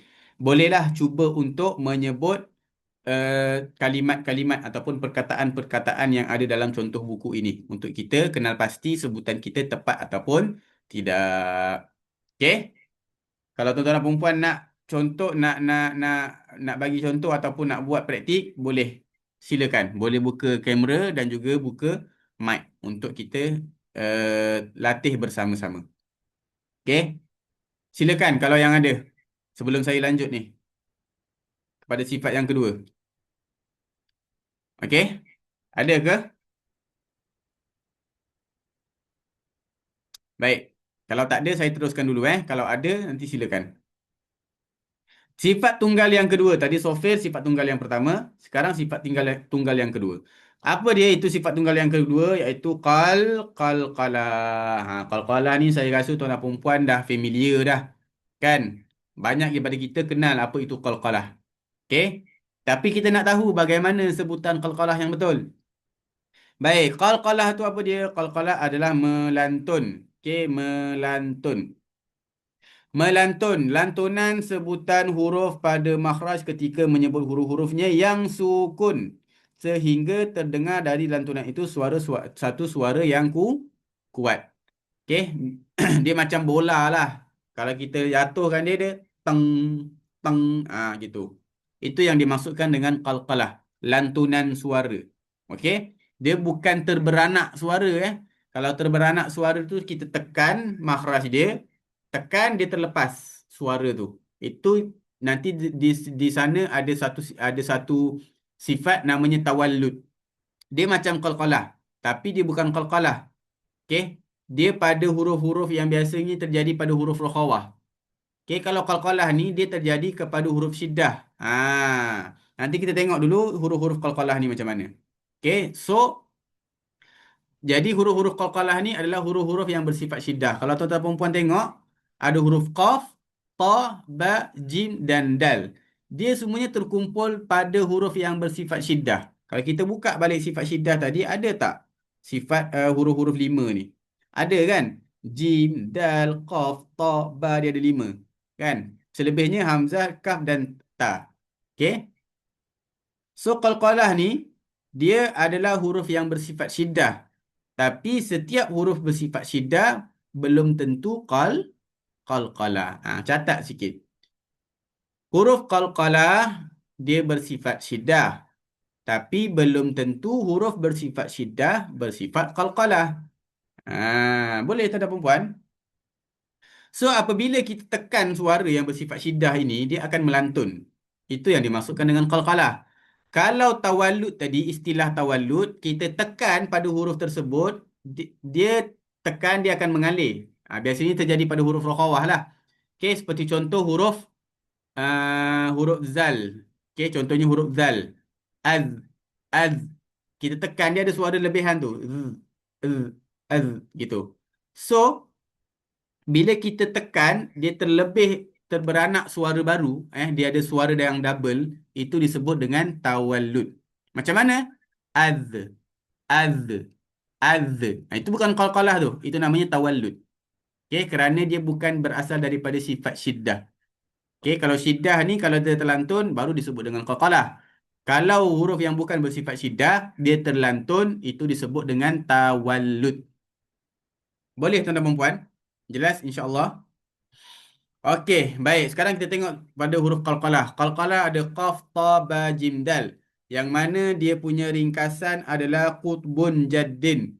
Kalau kita nak hafal ini mungkin kita jarang dengar. Okey, yang biasa kita dengar tu apa? Biasanya kita dengar ba, jim, dal, qaf, ta. Okey. Baju dah kotor. Baju dah kotor. Baju dah kotor. So lebih mudah untuk kita ingat. Baju dah kotor. Tergantung pada tuan perempuan lah. Nak hafal yang mana satu? Yang ini ke ataupun yang ini? Boleh. Tak ada masalah. Sama juga. Dia punya huruf. 5 juga. Okey. So qalqalah ni macam mana contoh bacaan dia? Iaitu suaranya terlantun. Okey. Kalau di sini huruf qaf. Qaf ni tuan perempuan dia huruf tebal tau. Ingat.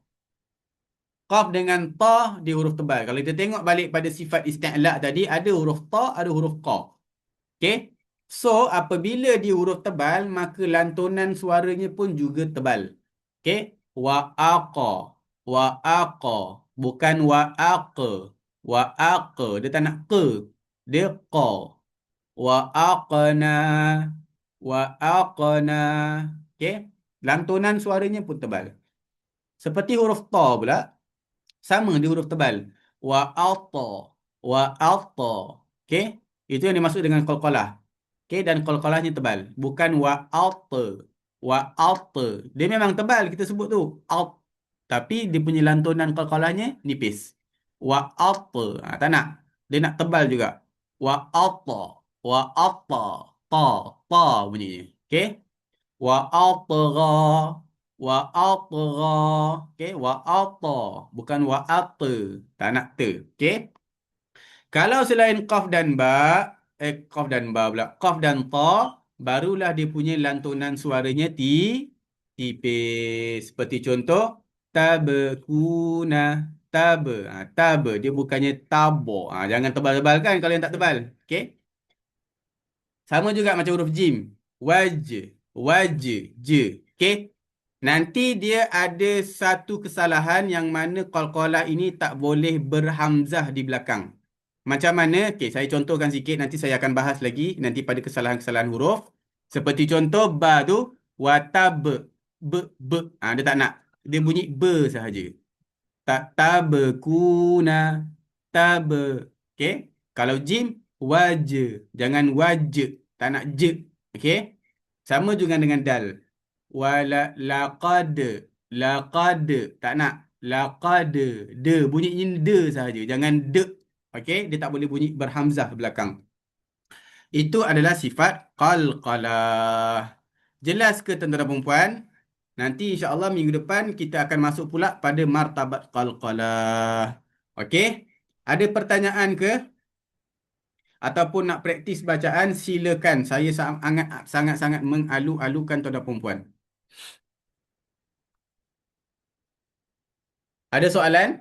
Okey, saya buka ada sisa minit berapa lagi? 4 minit tu untuk soalan. Ataupun nak praktis bacaan. Silakan. Saya nak cuba baca Ustaz. Boleh. Yang mana tu?